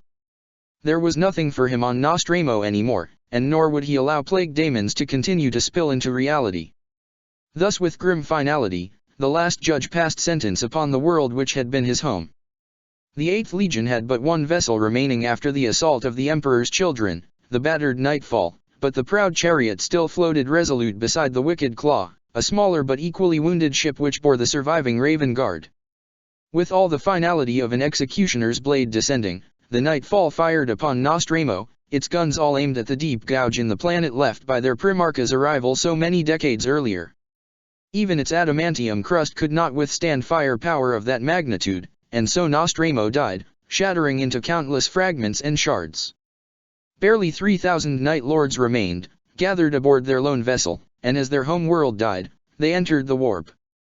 All worlds leave a shadow in the warp, shaped by the emotions of all those who live upon it, and the destruction of Nostromo, combined with the bloodshed that had taken place there, created a vast bow wave, rippling across the warp. The Nightfall was caught up in the surge, Kurz's foresight aiding in steering them through the fastest eddies and currents as the Night Lords journeyed to Terra to meet their fate. Siege of Terra, in blackest night. As the small force of Night Lords recuperated within the dubious protection of the Nightfall, grief began to set in. Nostromo's destruction weighed heavily upon them, a stain on their honor and a failing which would need to be atoned for. Thus without exception, the Night Lords painted their gauntlets red, an old Nostromon tradition reserved for criminals. Only Kurz himself could release them from this state, but no release was forthcoming, for even he did not abstain, staining both his gauntlets as well as his blindfold crimson. With the death of Josahal at the hands of Fulgrim, a new first captain would be needed, and despite his protestations, such an honor fell to Yugosavitarian once more. The Prince of Crows spent much of the journey in private discussion with his Primarch, though what they spoke of has been lost to history. Swept along by incomprehensible forces that threatened to tear apart their vessel at every second, Conrad's forces schemed along the surface of the deep warp, hidden by the squalls and tides of madness which threatened them as much as concealed them as they rocketed ever closer to Terra. It was only through their Primarch's foresight that the Nightfall wasn't diverted off course, his mind's eye fixed upon the two great beacons to the galactic west. One was the wholesome and pure light of the Astronomicon, the other its inverse, a dark lure calling the forces of chaos toward the solar system. However, the Eighth had always been the Lords of the Night, and so protected by knowledge of his fate, Kurz did not hesitate to steer his ship toward the darker beacon.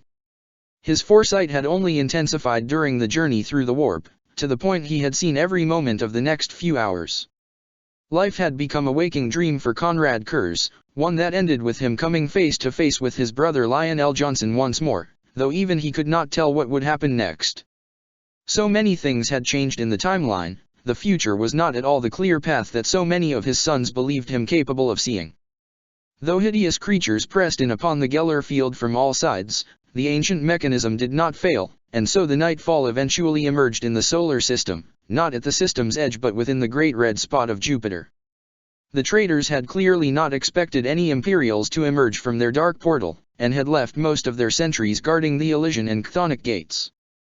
Thus the Nightfall made short work of the surprised and outgunned meager flotilla hanging around Jupiter, quickly falling silent afterwards.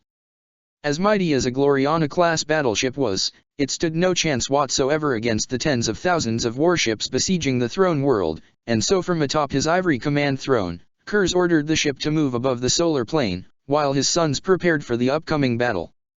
The Nightfall drifted silently toward Terra, invisible in the blackness of space, until it came to rest directly above the world, though so far out of skin range that the world was a faint brown smudge upon the auspex.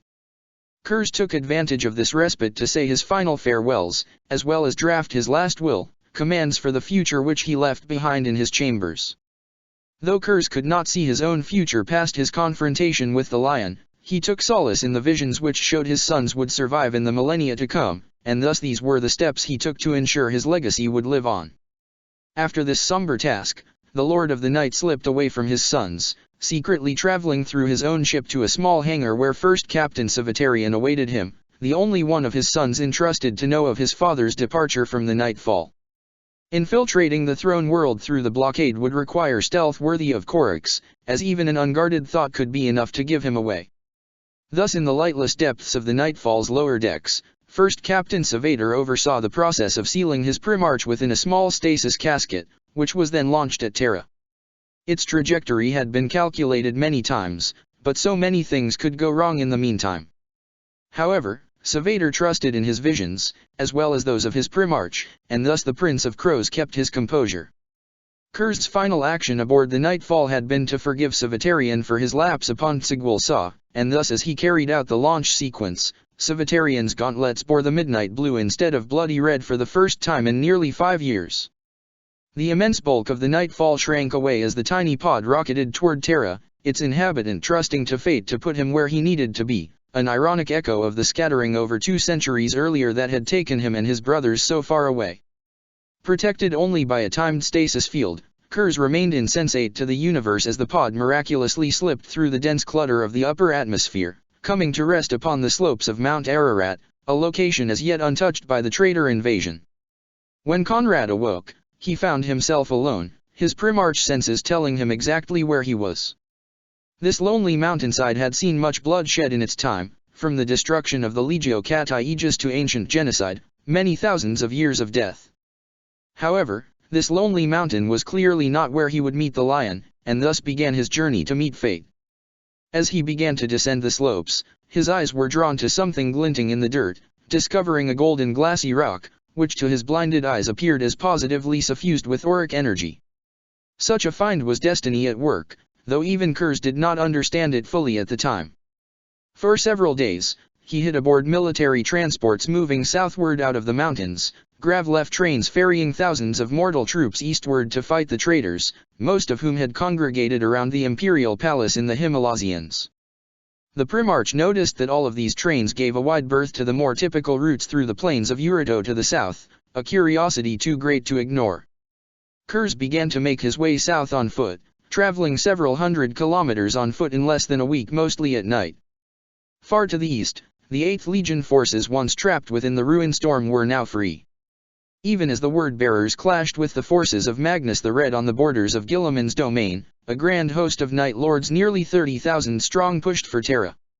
Led by Captain Kriega Serbus, they had been hidden away from prying eyes by the endless storm, and their time within Ultramar had left them with a fanatic hatred for the lawlessness and debauchery exhibited by Guilliman's sons. Many had begun to exhibit minor precognitive abilities, and thus these sons of Kurz knew their fate lay upon Terra, and no storms would keep them from their destiny. None knew if Terra still lived, but justice would be had, one way or another. Driven by a burning desire for revenge and now freed from their stormy prison, Acerbus's forces pushed for the throne world, a lightning-fast vanguard racing from system to system by following coordinates provided by their Alpha Legion allies. They smashed through dozens of traitor blockades in a series of costly but vital actions, their losses ensuring the Lion's forces would be reeling and off balance in time for the arrival of the main fleet under Lorgar. This effective combination ensured the annihilation of dozens of garrisons of disoriented traitor forces, who served as nothing more than speed bumps as the Saint came ever closer to Terra. Within weeks, the first ships of the 8th had entered low orbit, bolts of lightning smashing their way through the traitors, who struggled to bring their ships to bear. Thousands on both sides began to die as many heretics did not wait for their allies to clear their sights before opening fire, a maelstrom of death that favored the more coordinated loyalists.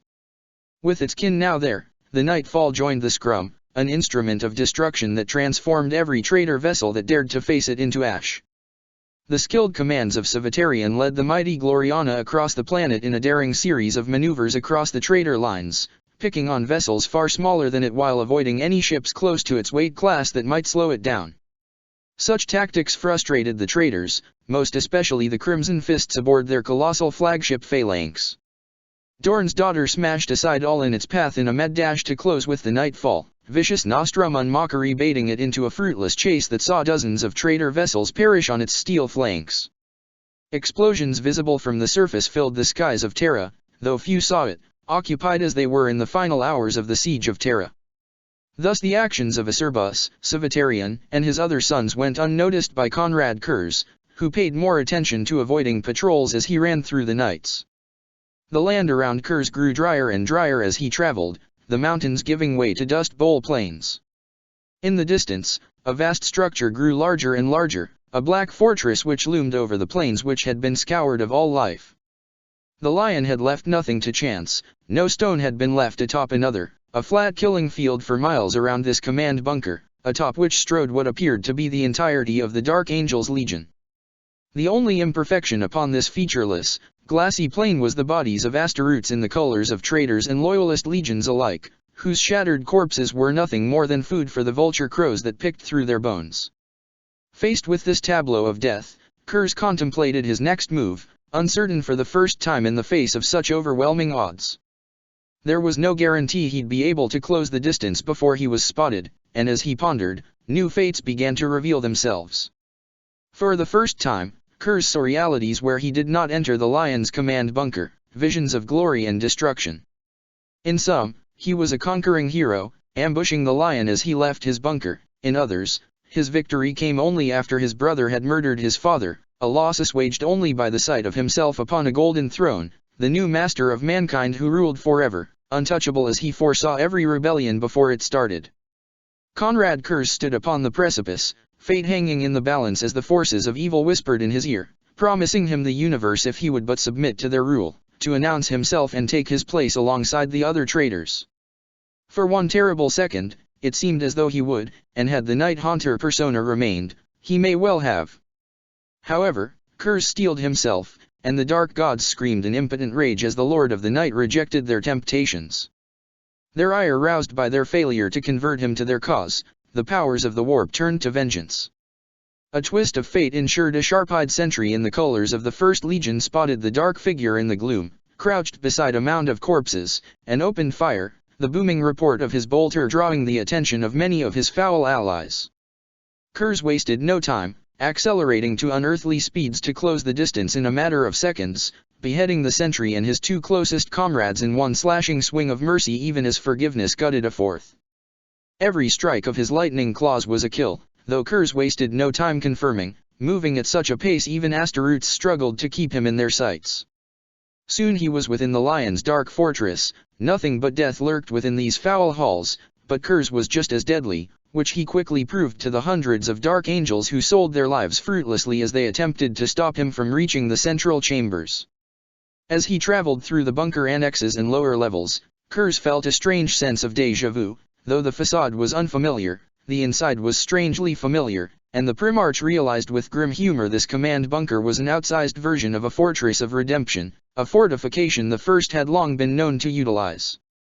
The Primarch's eidetic memory quickly recalled the standard layout of such a bulwark, and suddenly his path became far easier, slipping in and out of the shadows to slaughter patrols that were unready for something as large as Kurz to come howling out of a darkened corner.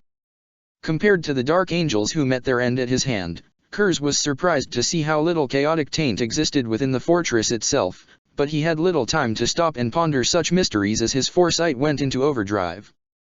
He had foreseen every waking moment leading up to this point, and no son of lion could touch him.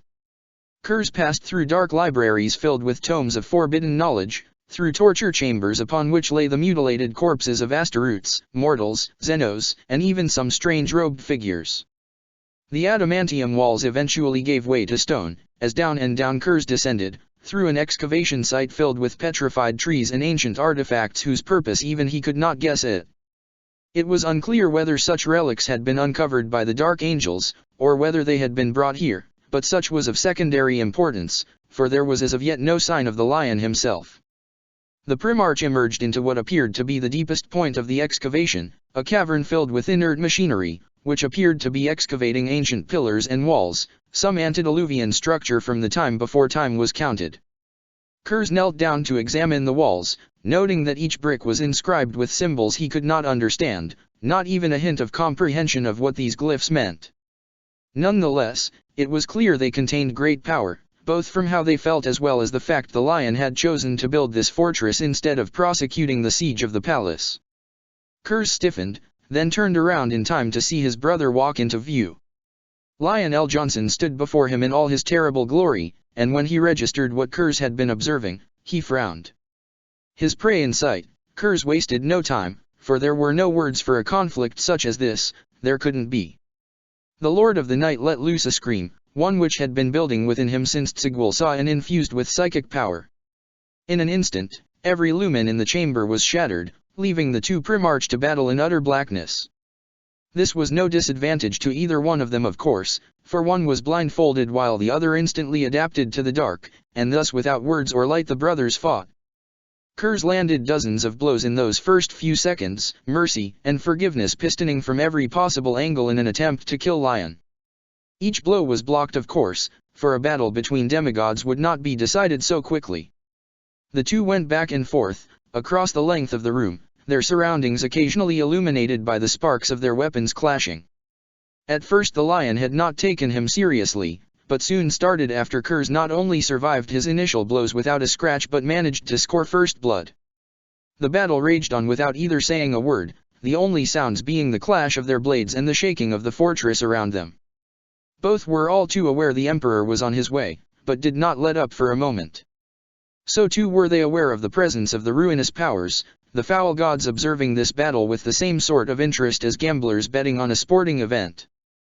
The future became the present which became the past as Kurz relied solely upon his foresight, receiving his visions mere fractions of a second before they came true. The two seemed evenly matched, both taking dozens of wounds as Kurz's claws gouged deep rents into his brother's black armor in conjunction with the lion sword flaying pieces from him in return.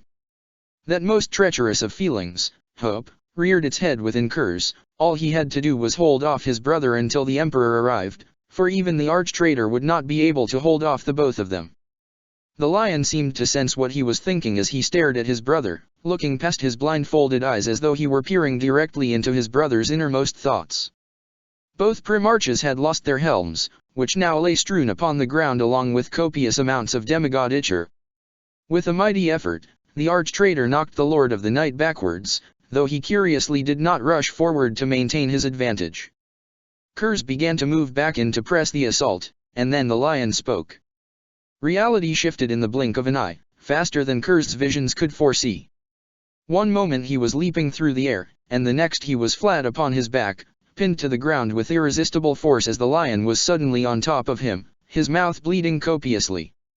The Lord of the Night could not make sense of it, but he had no time to think as the breath was driven from his body. Looking down, Conrad saw the lion sword had transfixed him to the ground, its black blade shining as it poured out his lifeblood into the thirsty ground below. The blow was clearly mortal, but that did not mean it had to go to waste. With the last of his strength, Conrad stabbed his brother with the golden stone he had taken from the fields of Mount Ararat.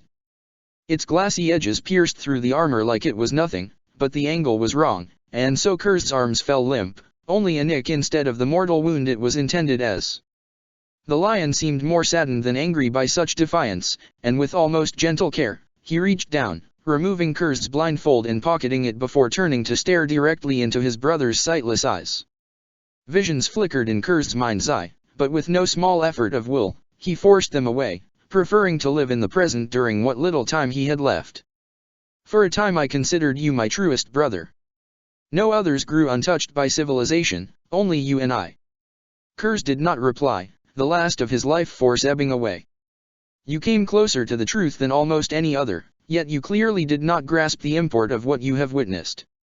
A glass to see further, a word to open hearts, a sword to kill unborn gods. The lion spoke in a low but clear tone, clearly hoping for some sort of reaction, though none was forthcoming. He sighed. Die now, brother. History will be kinder to you this way. As the lion fell silent once more, Conrad lifted his head, and let out a laugh that spattered his blood across his brother's armor, and voiced his reply. "I always knew you were a monster. Death is nothing compared to vindication." As Kurz fell silent, a great gust of wind filled the room, energies flickering around the lion blade still embedded in his now lifeless body. Thus died Conrad Kurz, martyred Lord of the Night.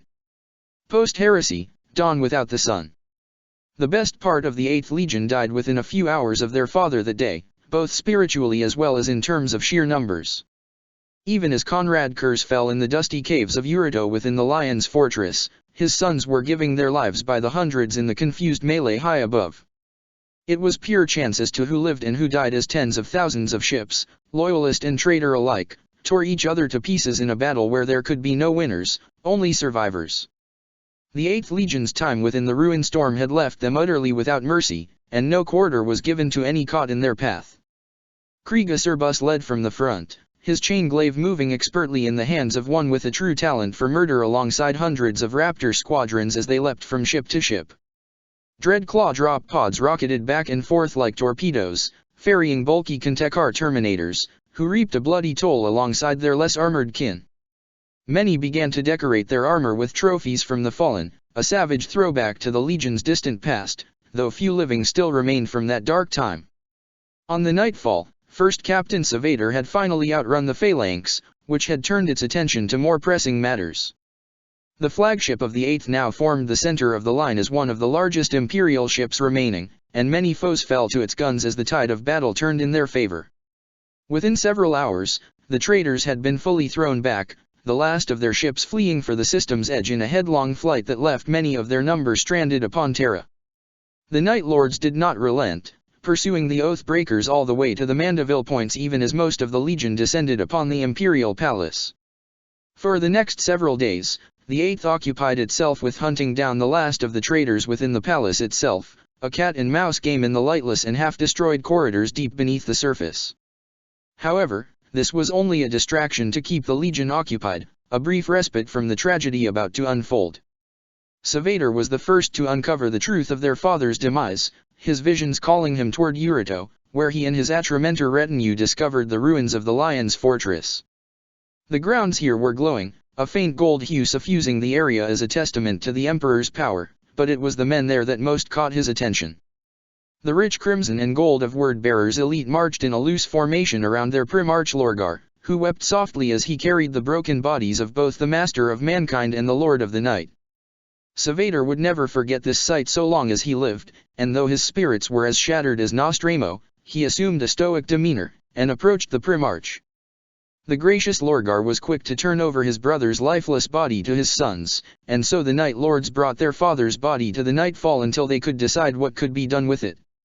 For the first time in decades, the Chiroptera met once more, Savater presiding over a small group of officers representing around 40,000 Astaroths. Some were familiar faces to him, expert commanders such as Kriegerserbuss or Kiran Ophion, others were new, recognizable only from visions, such as Talos Valkyrin.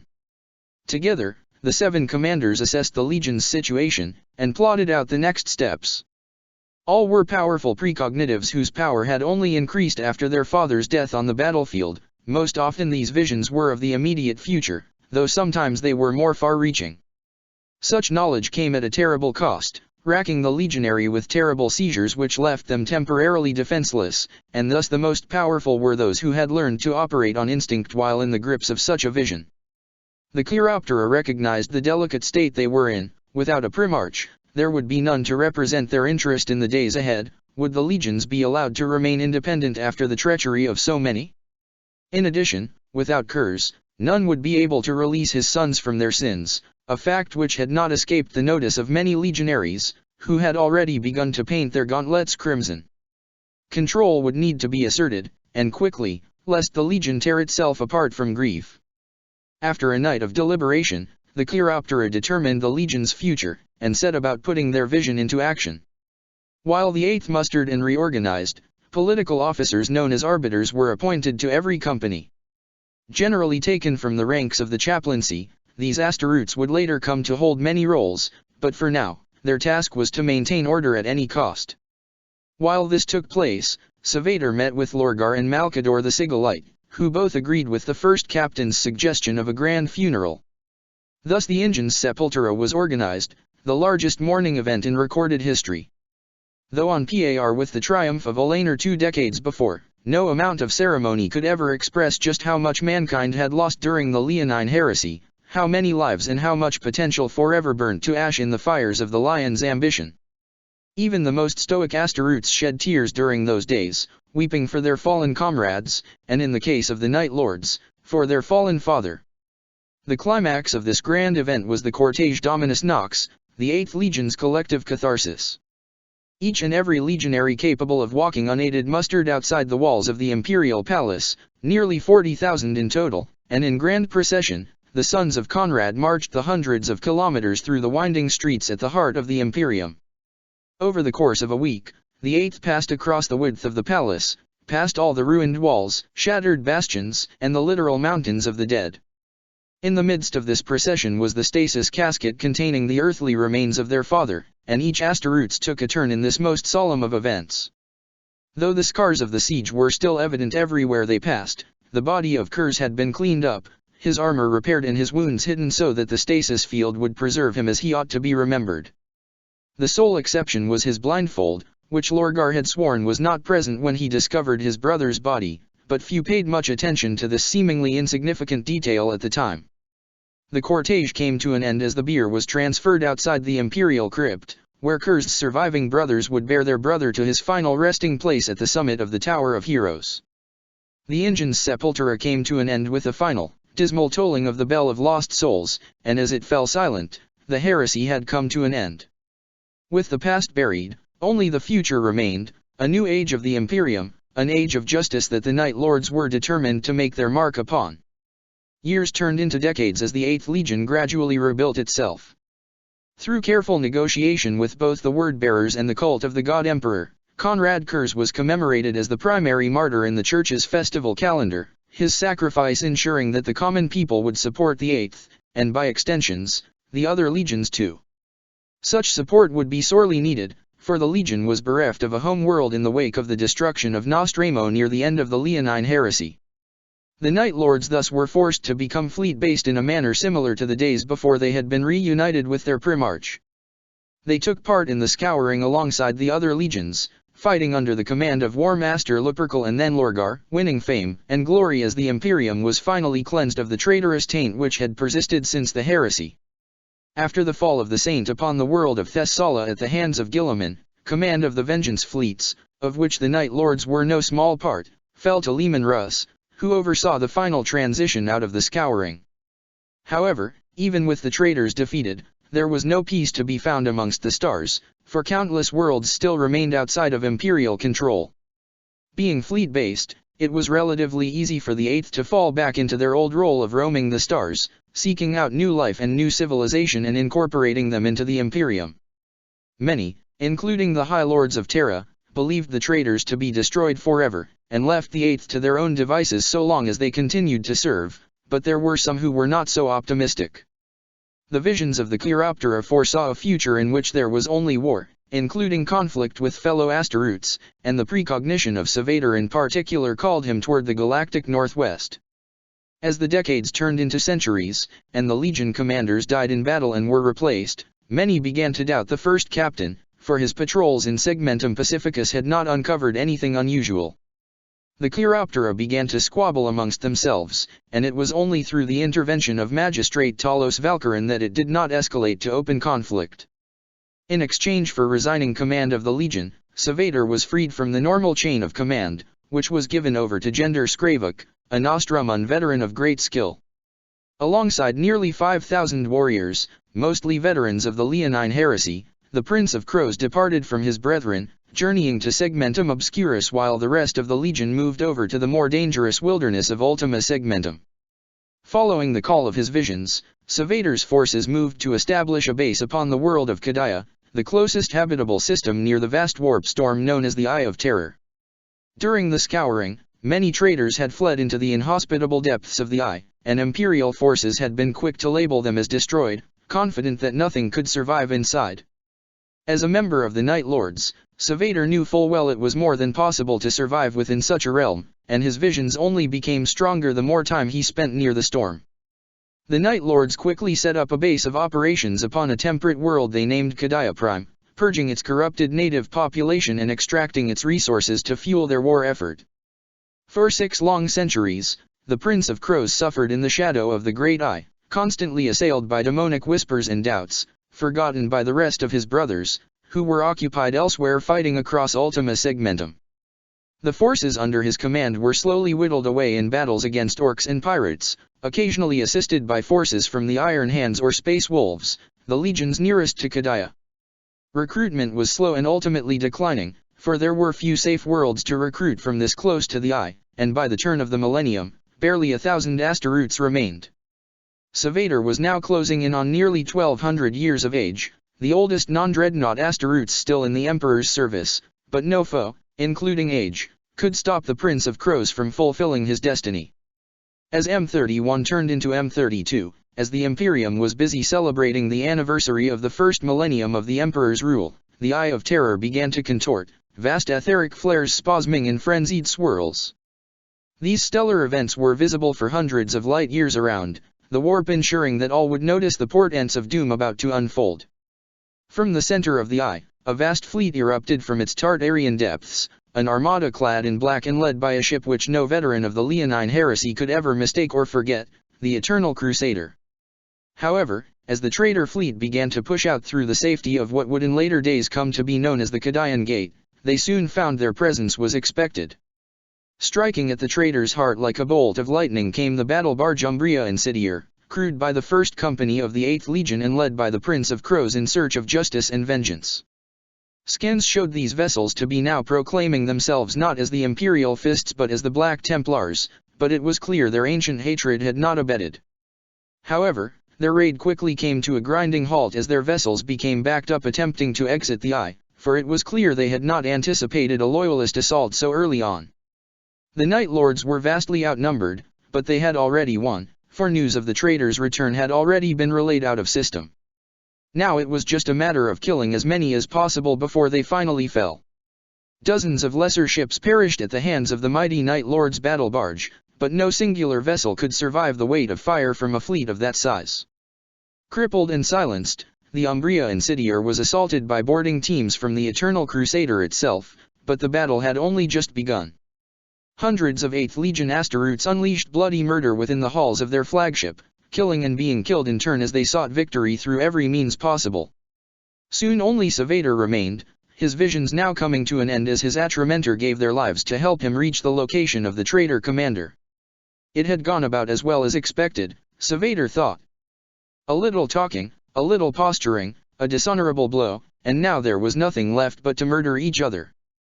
There were only so many possible warlords that could have gathered a fleet of this size from the disunited traitors contained within the eye, and it was with no little satisfaction that Savader learned he would be facing Sigismund. The Prince of Crows and the Templar King had been rivals even before the Lion had rebelled, and Savader had always enjoyed the fact he had come out on top in their bout so long ago, even if he did have to resort to unorthodox tactics to do so. Murderous cries echoed from the sword brethren who surrounded him on all sides, cheering for their master as he spoke with unadulterated hatred in a rasping baritone as their combat began. I accept any challenge, no matter the odds. Savader simply spat in reply to Sigismund's words, and as the duel progressed, it began to seem more like a promise than a boast. This was no honor duel, but rather a fight to the death, and with growing chagrin, Savader realized his opponent had barely aged at all, his helmetless features showing none of the ravages of time which so plagued Savader. The High Marshal had always been an expert swordsman, and his massive sword of the High Marshal's effortlessly blocked every strike from Knight's Whisper, the ancient chain-glaive which Savader had wielded since the days of the heresy. Sigismund struck again and again, but Savader just would not give in, fighting on despite his age, despite his wounds, despite being outmatched.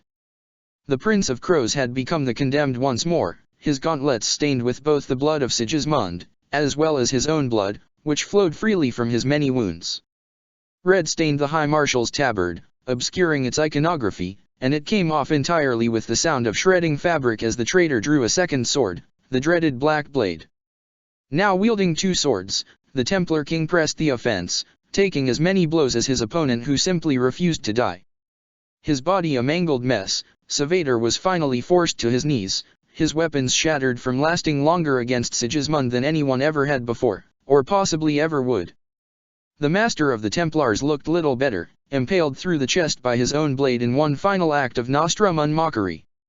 Sigismund leaned in, ready to hear his defeated foe's final words as a mark of respect to a worthy opponent. "Did you expect a speech? Forgiveness perhaps? We were murderers first, last, and always. Frack you honorless bastard." Savater gave a hacking laugh, his blood spattering in Sigismund's face, before falling silent. Thus died Iago Savatarian, first captain of the 8th Legion. After the destruction of Savater's forces, Sigismund, and his First Black Crusade, as it later came to be known, wiped out all traces of their existence, obliterating their fortress upon Cadaya and moving out to ravage dozens of sectors around the Eye of Terror. With the bulk of their forces far away in Ultima Segmentum, the 8th played no major role in this conflict after Savater's death. It was many decades before they learned the truth behind the death of their heroic first captain, whose body was never recovered, though some say it remains aboard the Eternal Crusader to this day as a mark of respect from the destroyer. Whatever the case, the years continued to pass, centuries turning into millennia as threats came and went, but the Night Lords continued to endure, enforcing the Emperor's will across an ever-darkening galaxy. They eventually transitioned from being fleet-based, settling upon a world on the eastern fringe, and from there, they planned their operations across the northeastern quarter of the Imperium. Tens of thousands of light-years square, the 8th is pulled incredibly thin defending this region of space not patrolled by any of the other 8 legions. It is they who have faced the bulk of the never-ending Tyranid swarms, who even now press in at their home world. Kurz's legacy of precognition has remained strong in his sons, but such visions show nothing but dark days for the Legion ahead, and none can be certain of the future as the 41st millennium comes to a close. Homeworld, recruitment, and gene seed.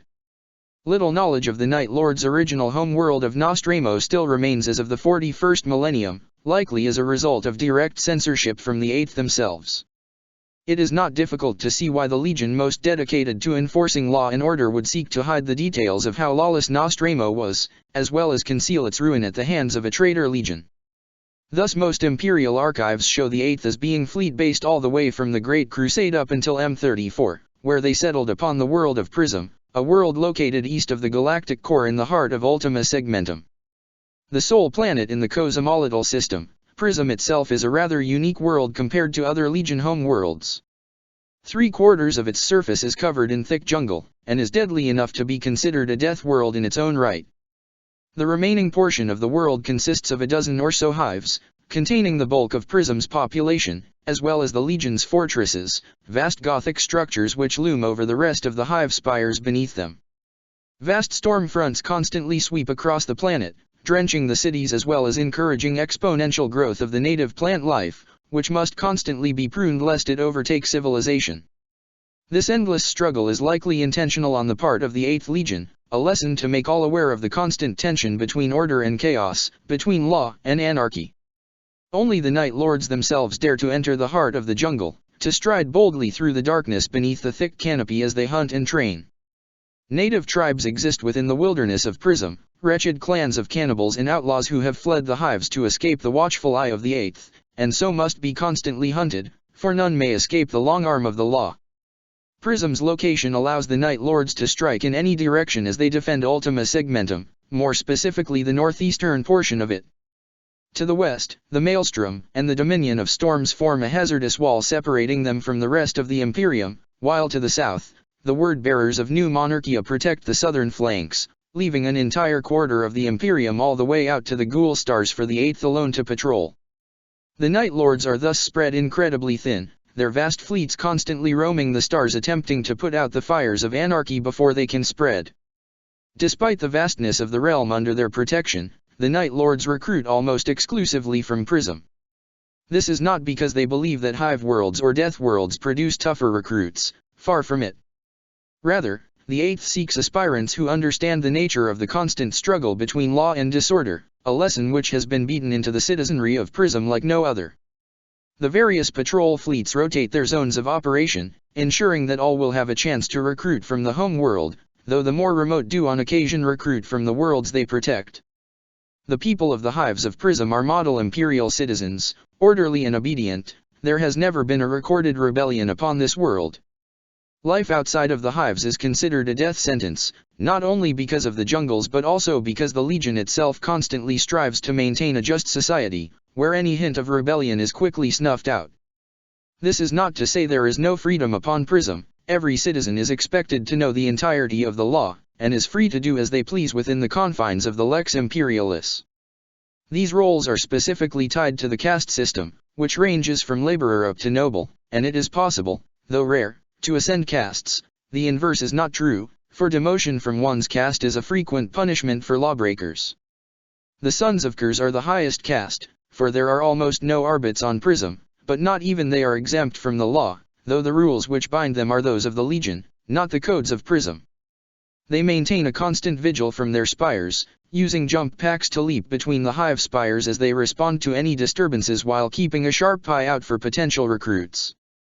The Night Lords do not seek out those who would take joy in using the law as a blunt weapon to beat down others. Their duty is one of stern necessity, not malicious punishment. No, the Eighth seeks out those who understand that the law is a shield that covers both the strong and weak alike, and those that would protect others are considered prime candidates. According to Legion philosophy, those in higher castes are more likely to be virtuous, whereas those in lower classes are correspondingly more likely to be criminal, a self-fulfilling prophecy of their own design.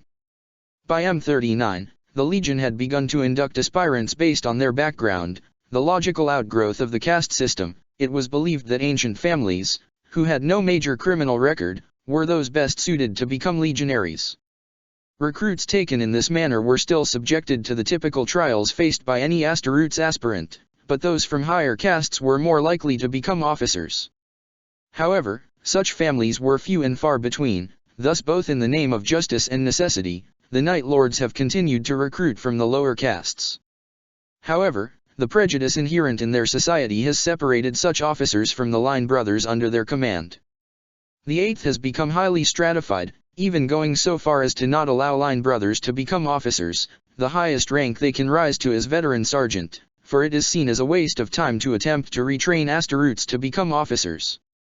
The Eighth looks down upon all criminals, former or current, an outlook which has led to great tensions between officers and enlisted, as well with nominal allies such as the Raven Guard. These exacting standards have resulted in a Legion on the verge of fracture under stresses both internal and external. However, such a society is nothing more than the latest symptom of a deeper problem, for it originally arose from the one which existed upon Nostramo, where the nobility were subject to a separate law than the commoners they ruled over. The Night Lords have imposed similar codes across the worlds under their protection, though with varying results since they cannot remain to enforce these laws once they move on to the next battlefield. Nor can they spare legionaries to check, for they have been pulled ever thinner in recent millennia, constantly under attack by the foes which press in on all sides. The gene seed of the Eighth is incredibly pure, the result of which being that they are one of the largest legions. Only the Sons of Horus and Word-Bearers come close to the Night Lords in size. The Sons of Kurs are marked by only one abnormality, and a minor one at that. Aspirants who receive the Eighth's gene seed often develop jet black eyes and pale skin, similar though less pronounced than their cousins in the 19th. Contrary to the popular rumor, the feet of Night Lords do not have a tendency to mutate into raptor claws. Equally meritless is the slander that the nobles receive higher quality gene seed than the common recruits, a lie which the Night Lords are especially keen to stamp out. Other noted effects include a marked tendency toward rigid thinking. Their tactical flexibility is almost as lacking as that of the Death Guard. However, this may be nothing more than a quirk caused by Legion doctrine as opposed to a gene seed defect. Their operational methodology is enforced from the earliest stages of gene seed implantation, a process overseen not only by the Legion's apothecaries, but also by the Arbiters. Arbiters. The Night Lords are renowned across the Imperium for their sense of justice and dedication to the law, but very few know the struggle these legionaries have with forgiveness. The concept of mercy is all but unheard of, for the Eighth is much more accustomed to meting out punishment rather than pardons. Legionary transgressions were most often dealt with by painting the gauntlets of a transgressor blood red so that all might know their failure. Such an onus could only be lifted by the Primarch himself, which, after his death at the hands of Lionel Johnson, became impossible. Many legionaries blamed themselves for their father's death, and sought to paint their gauntlets red, but were stopped by their commanders, who realized the Eighth would quickly go extinct as a result. A solution to this problem was finally proposed by the legendary first Captain Gender Skravok, who changed the duties of the Arbiter from political to spiritual in order to meet the Legion's needs. Also known as the Sin Eaters, legionaries who felt they had failed were now able to come to their arbiters, and confess their wrongdoings. Sin Eaters are often entrusted with the Legion's darkest secrets, and are correspondingly empowered to punish those who have truly failed while forgiving those lesser transgressions. However, justice must still be met, and it would perhaps be more accurate to say the arbiters take the onus upon themselves, the weight of their brothers' sins crushing down upon their soul. No arbiter is ever eligible for command, nor are they allowed to be entombed within a dreadnought, lest the impurities they carry infect the machine spirits. Many Sin Eaters eventually crack under the strain and begin to seek an honorable death, becoming more reckless in battle, or even committing suicide after a particularly grueling campaign rather than live with the weight of such a burden. The Sin Eaters are the only known Astaroths in any legion to have performed such a deed on themselves, but the legionaries under their charge don't seem to mind. The confessional of a Sin Eater is one of the few places enlisted brothers can escape the oppressive class structures of their legion, and so continue to entrust their scruples to the arbiters. Combat doctrines and organization. For the past 6,000 years, the Eighth has been spread across Ultima Segmentum, defending the Emperor's realm from the eastern edge of the Maelstrom to the Ghoul Stars, a territory far larger than any other legion. As of M41, it is estimated that around 120,000 Sons of Curse protect the realm, divided into roughly 200 or so crusade fleets. Each crusade is generally equivalent to a chapter in other legions, though their numbers do vary depending on casualties. There is no first company equivalent as other legions have, rather, each crusade maintains its own veterans. Such ambiguities are unavoidable considering the vast distances involved, but the High Lords of Terra and the Inquisition remain uneasy, for any number of things can happen in the outer darkness of wilderness space. The Eighth relies heavily upon their foresight to seek out threats before they become too big to handle, but it is far from a perfect system. Reliant upon the warp for such knowledge, an inherently untrustworthy method whose costs are only just outweighed by its benefits, many Night Lord commanders have been lost to disastrous conflicts when their visions proved false. Others have been driven mad by the burden placed upon their shoulders, resorting to more and more brutal tactics until they are declared renegade by their horrified allies.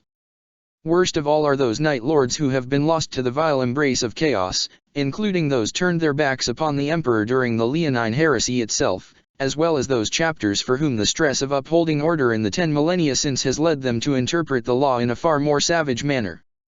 The numbers of such traitors are few indeed compared to the actual traitor legions, but the Night Lords still hunt their fallen brothers with single-minded intensity. As a result of both their temperament and circumstances, the Night Lords most often fight rebels and traitors. No other legion has truly grasped just how much fear Astaroths invoke in mortals. Where legions like the Salamanders try to minimize the transhuman dread they inspire, the Night Lords utilize it to the fullest. However, this is not done out of cruelty and spite, as was the intention in the legion's earlier incarnation, but out of necessity. They make no secret of the punishments inflicted on potential rebels, and thus future conflict is averted before it can begin, saving the Imperium both manpower and time. Not even Legion Command upon Prism is completely aware of the precise movements and actions of the fleets under their command, and so the Eighth is capable of arriving without any notice, ready to bring vengeance to those who would turn their backs upon the Emperor. On worlds that do choose to rebel, no mercy is given, for to break the law is to live outside the law, and none outside the law have any value. All outlaws are treated as equally guilty, whether they are protesting the actions of their government or are openly secessionist. Few 8th Legion fleets give much consideration as to the reason behind a rebellion, only the source. Xenotic and chaotic rebellions are of course taken more seriously. However, this does not mean more mundane rebellions are ignored or shown mercy, as the only difference is how many assets are committed to retaking the world. Some have speculated the policies of the 8th drive rebels into the hands of opportunistic chaotic or xenotic groups, but the Night Lords care not for the cause of treachery but the effects, and are determined to snuff out any rebellions lest others begin to think they too might escape from beneath the imperial boothiel. The Emperor's 8th Legion has long been known for its use of ruthless tactics to achieve victory. Originally taking the form of terror tactics, the Night Lords have since refined their methods, achieving compliance through methods different to those of their cousin legions. What the Raven Guard inflicts out of wanton cruelty, the 8th does out of a single-minded devotion to the concept of law and order itself. In the days before the Leonine Heresy, emphasis was placed upon maintaining control through terror. Small infiltrator squads would bring entire planets to their knees through political assassinations and murder, by putting their targets on edge and scared of every shadow. Such methods were undeniably effective, both in terms of effort expended and results obtained, as it left resources and infrastructure far more intact than it would be after a conventional war. However, many imperial commanders judged such methods to be cowardly and unbecoming of the master of mankind, and after the Emperor's intervention, Konrad Kurz let such tactics die out. However, the mindset which created that sort of thought process never fully went away, and as the centuries passed, the 8th began to search out new ways of efficiently enforcing order. Over the millennia, they have developed a number of unique methods and specializations that enable them to remain an efficient fighting force. One such specialization of the 8th Legion is their emphasis on speed. Ever since the days of the Unification Wars, the 8th has shown a proclivity toward jump pack assault, swiftly bringing justice on wings of fire. Other legions such as the Raven Guard also developed similar doctrines, but the Night Lords have outfitted their units almost entirely differently. Rather than using jump pack troops solely to reach close combat, Night Lords' Raptor squadrons are primarily oriented toward a fire support role, using their superior mobility to bypass enemy defenses, catching them off guard as they unleash devastating salvos into where the enemy is weakest. By combining assault troops with drop pod assault, the Night Lords are particularly skilled at getting behind the lines of their enemy, which is in itself rather terrifying for most foes, who are unused to seeing post-human demigods appear as if from nowhere. Bikes are also extensively used by the 8th, a doctrine known as the Swift Blade. Even as the foe attempts to react to the initial assault, Hussar and Outrider squadrons are already on the move, cutting off and encircling vulnerable detachments one by one. Few foes can withstand the psychological terror of being utterly helpless to escape the 8th's ever-tightening noose, and often surrender. For foes too foolish to know when to surrender, such as the mindless orcs, or foes too entrenched to be dug out by light infantry, the Night Lords have other measures to ensure none remain beyond the Emperor's judgment. Terminator armor has had a long and storied history in the 8th Legion, with the vaunted 1st Company, the Atrementor, matching up against the elite of any other legion, their names known throughout the legion. The Atrementor reaped a bloody toll during the Leonine Heresy, taking heavy losses as they snatched victory from the jaws of defeat upon many battlefields, including Terra itself. As the 8th rebuilt afterwards, stores of Terminator armor seized from the slain were dispersed throughout the entire legion, for the habits of Nostromo die hard. Such foresight soon proved vital as the 8th gradually dispersed across Ultima Segmentum, and thus an 8th Legion force can have any number of Terminator units, all known as Atrementor, which allows them to punch far above their weight. As a result of how the Legion obtained their many thousands of suits, each force can be radically different in terms of the make of their tactical dreadnought armor, a stark contrast to the more uniform, though fewer in number, Terminator squads from other legions. The Night Lords have also developed their own unique make known as the Kentekar, a variant which trades out the more typical loadout of Storm Bolters in favor of Folkite Kavita Earths, a rare and little understood weapon hailing from the dark age of technology. Elite shock troops, units equipped as Kentekar often decorate their armor with trophies of the slain, those who have been judged and found wanting. Few maintain their resolve in the face of such fearsome adversaries, for the Atrementor and Kentekar are emblematic of the 8th's determination to obtain victory. Despite being, or perhaps because of the fact it is the largest of the Emperor's realms, Ultima Segmentum is the least explored region of the galaxy. Millions of star systems exist within this untamed realm, only a fraction of which profess allegiance to the Imperium of Man, and even fewer which can be considered safe. Only marginally more secure than the fringes, a vast number of threats still persist within Ultima Segmentum, and these worlds are forced to rest the majority of their hope solely upon the Night Lords. The Eighth is constantly engaged in extermination campaigns against the thousands of minor Xenos empires which seek to expand into the Emperor's domains, while Orkwa'ak sweep down upon helpless worlds with depressing frequency. Divided and isolated, the Night Lords are outnumbered over 1,000,000 to 1 by these threats, and must instead rely upon their skill at arms to make up for their deficiency in numbers. The Legion has never favored use of the Imperial Guard, considering them ill-suited for more than garrison duty or holding the line until reinforcements show up. In addition, their inability to command such forces as a result of the Edicts Martial has long frustrated the Legion, who believe they should be exempt from such a law as a result of their stellar service record. Thus, to circumvent such a law, the Eighth has turned to relying upon paramilitary forces known as the Commozotes. Commozotes. Originally recruited as a planetary defense force, the regiments that would come to be known as the Commozotes were designed to defend the region of space around Prism and the cosmolotl system. Taking their name from a spirit of the half-forgotten mixture of Nostromun and prismatic folktales, the Commozotes quickly proved their effectiveness, and began to recruit en masse from the fief systems surrounding cosmolotl. However, the Eighth had little time to supervise all aspects of recruitment, and as the years went on, the Legion's ideology of order became twisted and misunderstood by their mortal allies. The Commozotes are complete and utter fanatics, determined to uphold order by any means, including bending the letter of the law far more than even a Night Lord would countenance, though most are incredibly effective. Worlds garrisoned by these forces are often at the mercy of the regimental commanders, who give their troops free rein to bully and take advantage of those they are supposed to be protecting. As a result of their efficacy in maintaining a firm grip upon the systems they protect, the idiosyncrasies of the Commozotes are often overlooked by their Legion overseers. No two Commozotes regiments are alike, dispersed throughout the hundreds of Crusade fleets across Ultima Segmentum, and as a result, all manner of strange beliefs abound, many of which strain the tolerance of the Adeptus Ministorum. The most common and widespread creed of the Commozotes is worship of the Emperor as the Pater Coelestis, which in Low Gothic translates to Star or Heaven Father. Those who worship the Emperor as such are particularly fanatic adherents of order, believing that upholding the Lex Imperialis is more important than the people subject to it, including themselves. Despite these peculiarities, the Commozotes are effective soldiers, fighting with the resolve of a fanatic, willingly sacrificing their lives for the cause without a second thought, and it is for that reason more than any other they are considered a vital part of the Eighth Legion. Supported by their Commozotes auxiliaries, the Night Lords are often fleet-based, each Crusade fleet patrolling dozens of systems and occasionally reporting back to the Legion's home world. The sheer size of Ultima Segmentum means the Eighth have fought countless foes over the 10,000 years that they have protected the Imperium, though some foes are more frequent than others. Each Legion fleet is a self-contained entity, prepared to fight any and all foes and equipped to operate on their own for years at a time. On the western edges of Night Lord's space, the treacherous Xenos of the Sodok dynasty seek to expand their empire across the heart of Ultima Segmentum.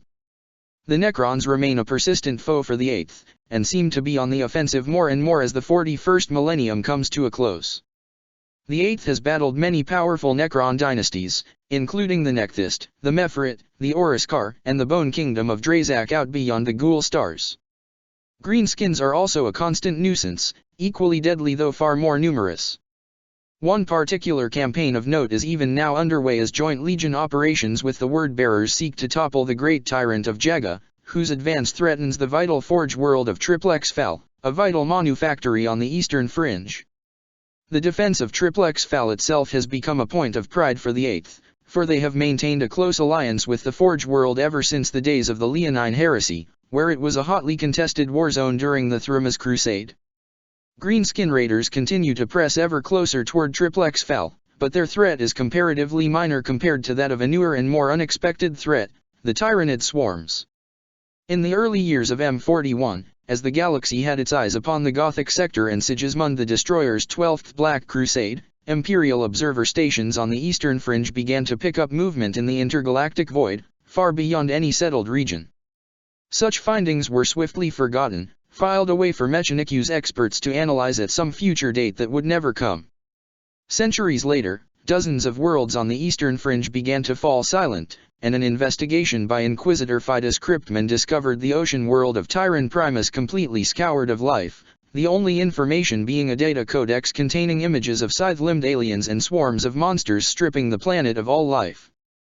Cryptman soon discovered many more worlds in a similar state, and attempted to relay a warning, but his message failed to penetrate what his astropath could only describe as a shadow in the warp. It is unknown how many worlds perished under the initial onslaught of these strange and voracious Xenos, and things came to a head upon the world of Almuirzo, where several crusade fleets of Night Lords had gathered.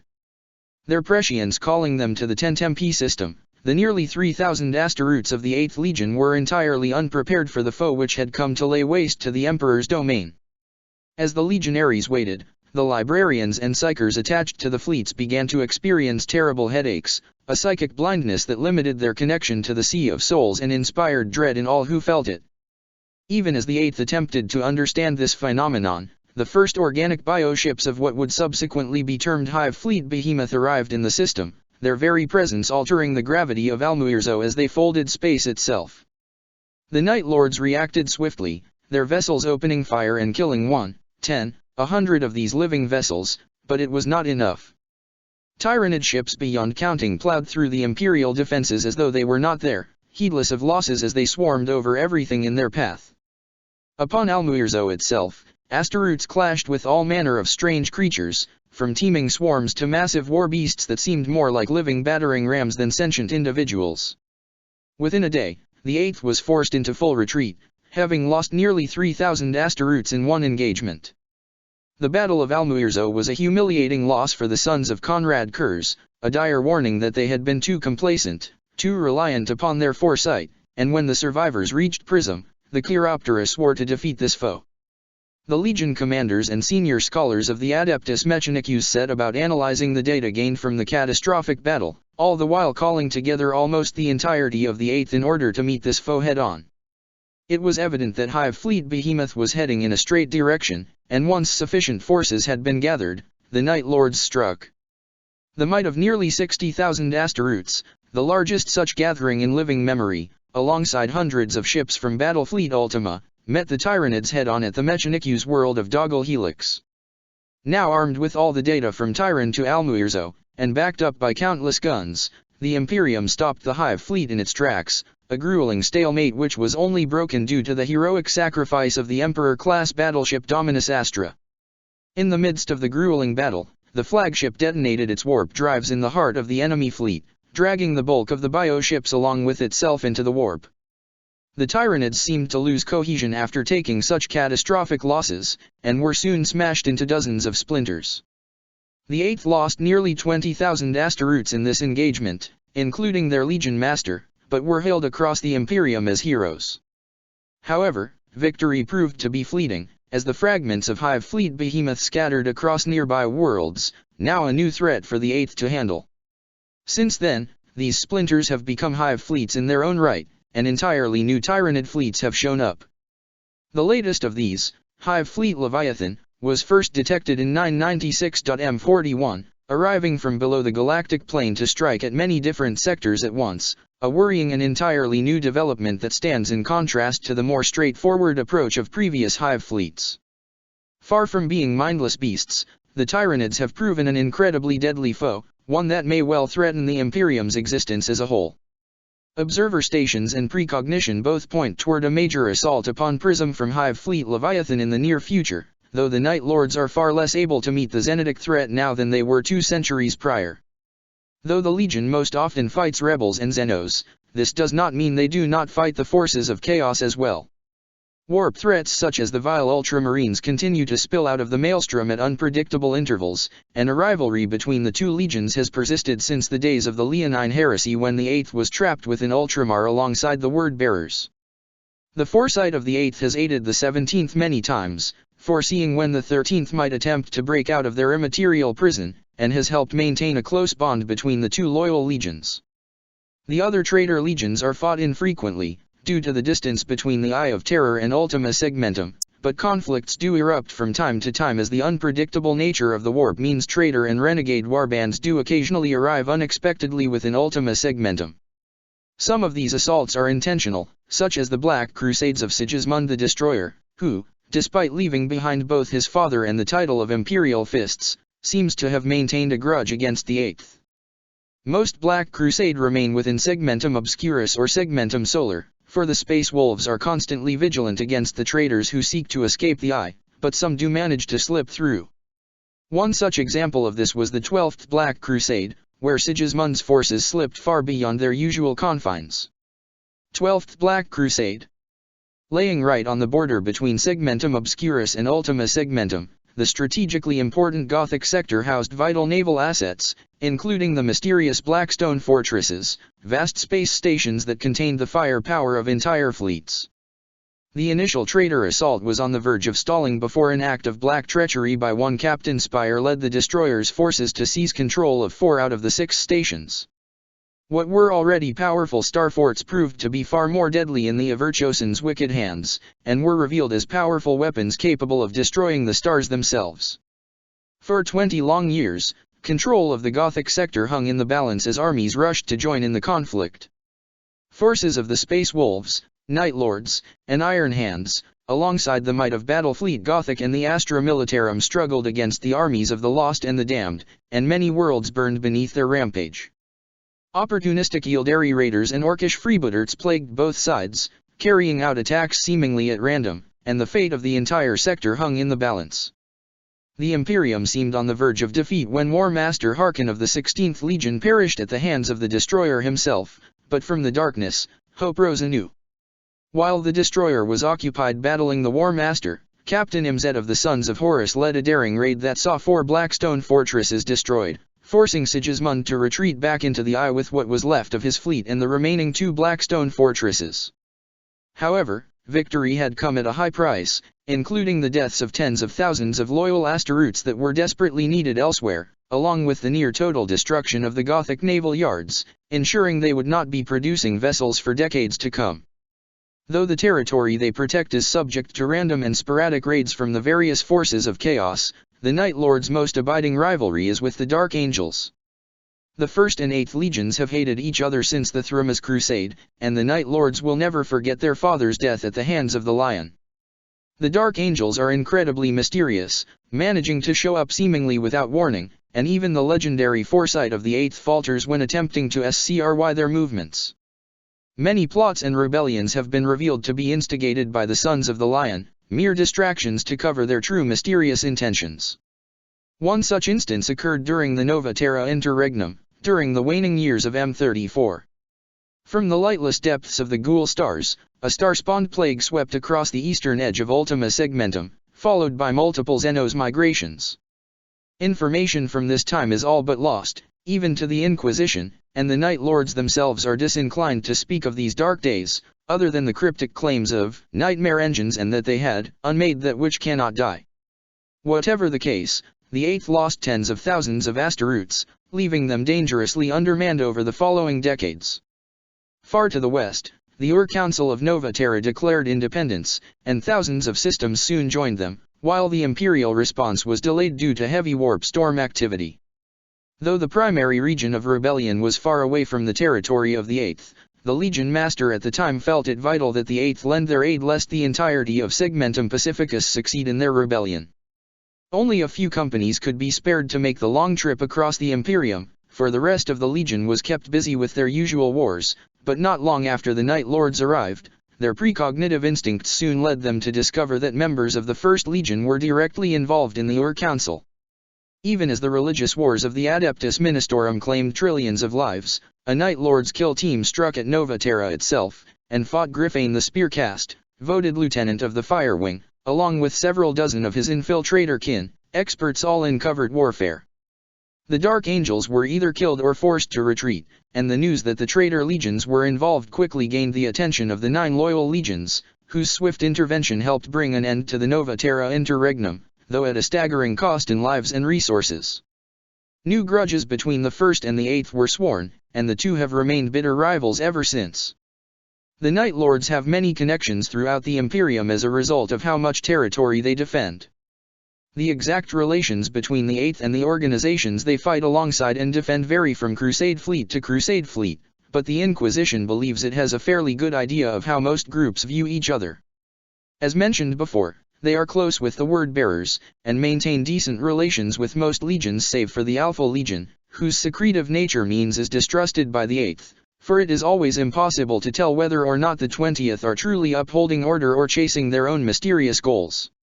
The 8th has excellent relations with the High Lords of Terra due to their commitment to upholding order, or at least the order which derives from the authority of the Emperor and his council, and they are highly connected with the Adeptus Arbites, an organization which they helped found after the Leonine Heresy. They have neutral relations with the Mechanicues, Inquisition, and Ecclesiarchy, and poor relations with the Adeptus Munitorum, who see the Camazotes as a poor imitation and rival to the Imperial Guard. Beliefs and Warcry. The central, overriding tenet at the core of any son of Conrad Kurz is a burning desire for justice. To maintain justice means to keep order, and so the Legion shows no remorse or hesitation when called upon to complete the most heinous actions. Backed up by an almost religious level of devotion, the Night Lords are firm in their mindset that those in command are there because of destiny, and that it is wrong to question one's superiors. Compared to other legions, the 8th are incredibly strict, and many outsiders see them as rigid and humorless, a perception they themselves are aware of. This self-awareness is perhaps part of the reason why the Legion operates in such small groups compared to their cousins. These smaller crusade groups, generally around a chapter in size, though often even fewer due to casualties, are both flexible, and minimize any possible resentment from building up. Although no son of Conrad would openly question his superior, they still think for themselves, and a commander who is seen as acting unjustly or in his own self-interest will often be informed of his men's disapproval from his Sin-Eater, or even receive a visit from a representative of Legion Command from Prism. The Chiroptera is still active as of the 41st millennium, though it has expanded slightly from the original 7 members. Its roster consists of a rotating band of 7 chapter masters known as Counts, generally those whose crusades operate closest to Prism, along with the Legion Master, who is generally known by his title of Prophet, which is indicative both of his ability as well as the largely ceremonial role he plays due to how dispersed the Legion is. As of M41, the current office holder is Decimus. Legion Master Decimus. The Asteroutes known as Decimus comes from perhaps the most storied lineage in the 8th Legion. Long ago, the apothecary known as Modrimlan Sahai hypothesized that psychic ability, including precognitive skill, could be passed down.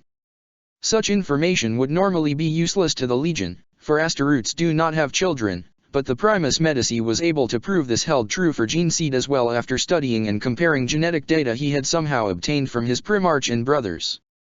As of the Leonine Heresy, the most powerful precognitive was perhaps either Iagos of Aterion, though he proved elusive, and Talos Valkyrin, who was more willing to aid Lan Sahai in his work. After he perished, Talos's gene seed was implanted in an aspirant who was to join the Liberius, and over the millennia, this genetic legacy increased exponentially in power. Many bearing the bloodline of Talos have risen to hold command over a crusade or even the Legion itself, and Decimus is but the latest in this long legacy. Known as the Prophet for his incredible precognitive ability, Decimus is an accomplished warrior, almost entirely unscarred due to his abilities. It is rumored that he wears a blindfold underneath his helmet in imitation of his Primarch, but whatever the case, none can deny his gifts. In battle, Decimus wields many relics, including the Corona Nox, the symbol of his authority, Anathema, a master-crafted bolt gun once wielded by Malcherion the War Sage, and Aurum, a relic blade taken from a Blood Angel's master of executions. The servants of Kern have tried many times to reclaim this blade, seeing it as a blight on their dubious honor, but the Prophet's prescience has foiled them every time. Decimus spends most of his time in meditation, studying the Grimoire Nostramo and other writings of the Primarch as he seeks the skeins of the future that would most aid his legion weather the gathering storm. The death of Conrad Kurz left his legion with little forgiveness, even less mercy, and an abiding hatred for all rebels and traitors. The 8th looks down upon terror for terror's sake and those who practice it, including the Raven Guard, but many legionaries continue to confess to experiencing sadistic glee while punishing their foes. The apothecaries of the Night Lords are expert interrogators, able to use their knowledge to force all but the most resilient into telling everything they know in hopes of receiving the mercy of death. The 8th possesses a substantial fleet, perhaps surpassing even the word-bearers in numbers, though so incredibly dispersed that only the Legion Command knows their true numbers. In void warfare, The naval doctrines of the Eighth revolve around crippling the foe, disabling their vessels in order to board them. The Legion still controls the Nightfall, the legendary vessel which has served as flagship for 10,000 years now, and most crew, including baselines, are mildly psychic, rendering the massive warship far more nimble and hard to hit than a ship of its size would otherwise be expected to be. Of all the loyal legions, it is perhaps the Night Lords who place the greatest emphasis on the Libereus, though their focus is restricted almost exclusively to the divination discipline. The Legion's Libereus is constantly engaged in attempting to scry the future, and they rarely enter battle compared to the more typical psychers in other legions. Though much has been lost over the prior 10,000 years, the Eighth believes it is drawing ever closer to understanding their Primarch's visions, many of which are contained within his writings. The so-called Golden Path consumed Conrad Kurz, knowledge of which he first received during his soul binding to the Emperor, and his sons have remained faithful to a cause they hardly understand, attempting to decipher and understand it in order to carry out his dream, though they have had little success thus far. Worship of the God Emperor is incredibly prevalent throughout the Eighth Legion, though it varies by crusade fleet, a result obvious considering the circumstances. The dark jungles of Prism are incredibly deadly, and the gleaming hives seem almost heavenly compared to the tribal villages most aspirants hail from. The revelation of psychers and the vastness of the Imperium often serves to solidify superstition into faith, and the legacy continues, an irresistible force even if Legion Command did attempt to ban it. After the fires of the Leonine Heresy, the Eighth sought to ensure the support of the Imperium in rebuilding, and through a deal struck with the Word-bearers, the nascent Imperial Church adopted Kurz as the primary saint in their faith. Every year, the most important and common festival is the Feast of the Emperor's Ascension, which celebrates the moment the Master of Mankind was raised to the Golden Throne and became a divinity. The second most important festival is the Feast of Kurz Emmas, which takes place the day before and commemorates the Primarch's death in his father's service. Whereas the Feast of the Emperor's Ascension is one of joy, Kurz Emmas is a time of justice, and the day is filled with the executions of criminals and military parades celebrating the might of the Imperium. On worlds with thousands of potential executions, mercy is shown to those for whom there wasn't enough time to kill them all, receiving the privilege of being drafted into a penal legion instead of being killed outright. Kurz Emmas is especially celebrated on worlds where the Eighth Legion has been, and the Night Lords themselves have long since begun to worship their father just as the Kamazotes have. The Night Lords have maintained their armor colors since the Leonine Heresy. All wear the same midnight blue, with red or gold highlights interspersed with lightning bolts. Each crusade paints their lightning markings slightly differently, though such distinctions are minute to say the least, and few are capable of telling them apart. Those with good eyesight often claim the white of the lightning transitions through the color of the rainbow before reaching the deep blue, but this remains unconfirmed by the Legion. The contrast between the deep blue and white lightning is reminiscent not only of the deep shadows and gleaming spires of Prism, but also the stark difference between order and disorder. Some legionaries claim it is symbolic of justice and injustice, but this is only a portentous saying which amuses the Night Lords to tell mortals in order to see their amazed expression. The practice of red gauntlets has continued, as has the Legion's symbol, a winged skull worn upon their shoulders. Many legionaries wear grisly trophies upon their armor, especially those who have fought the Tyranid swarms or the Kentekar Terminators, but this is a practice reserved for veterans.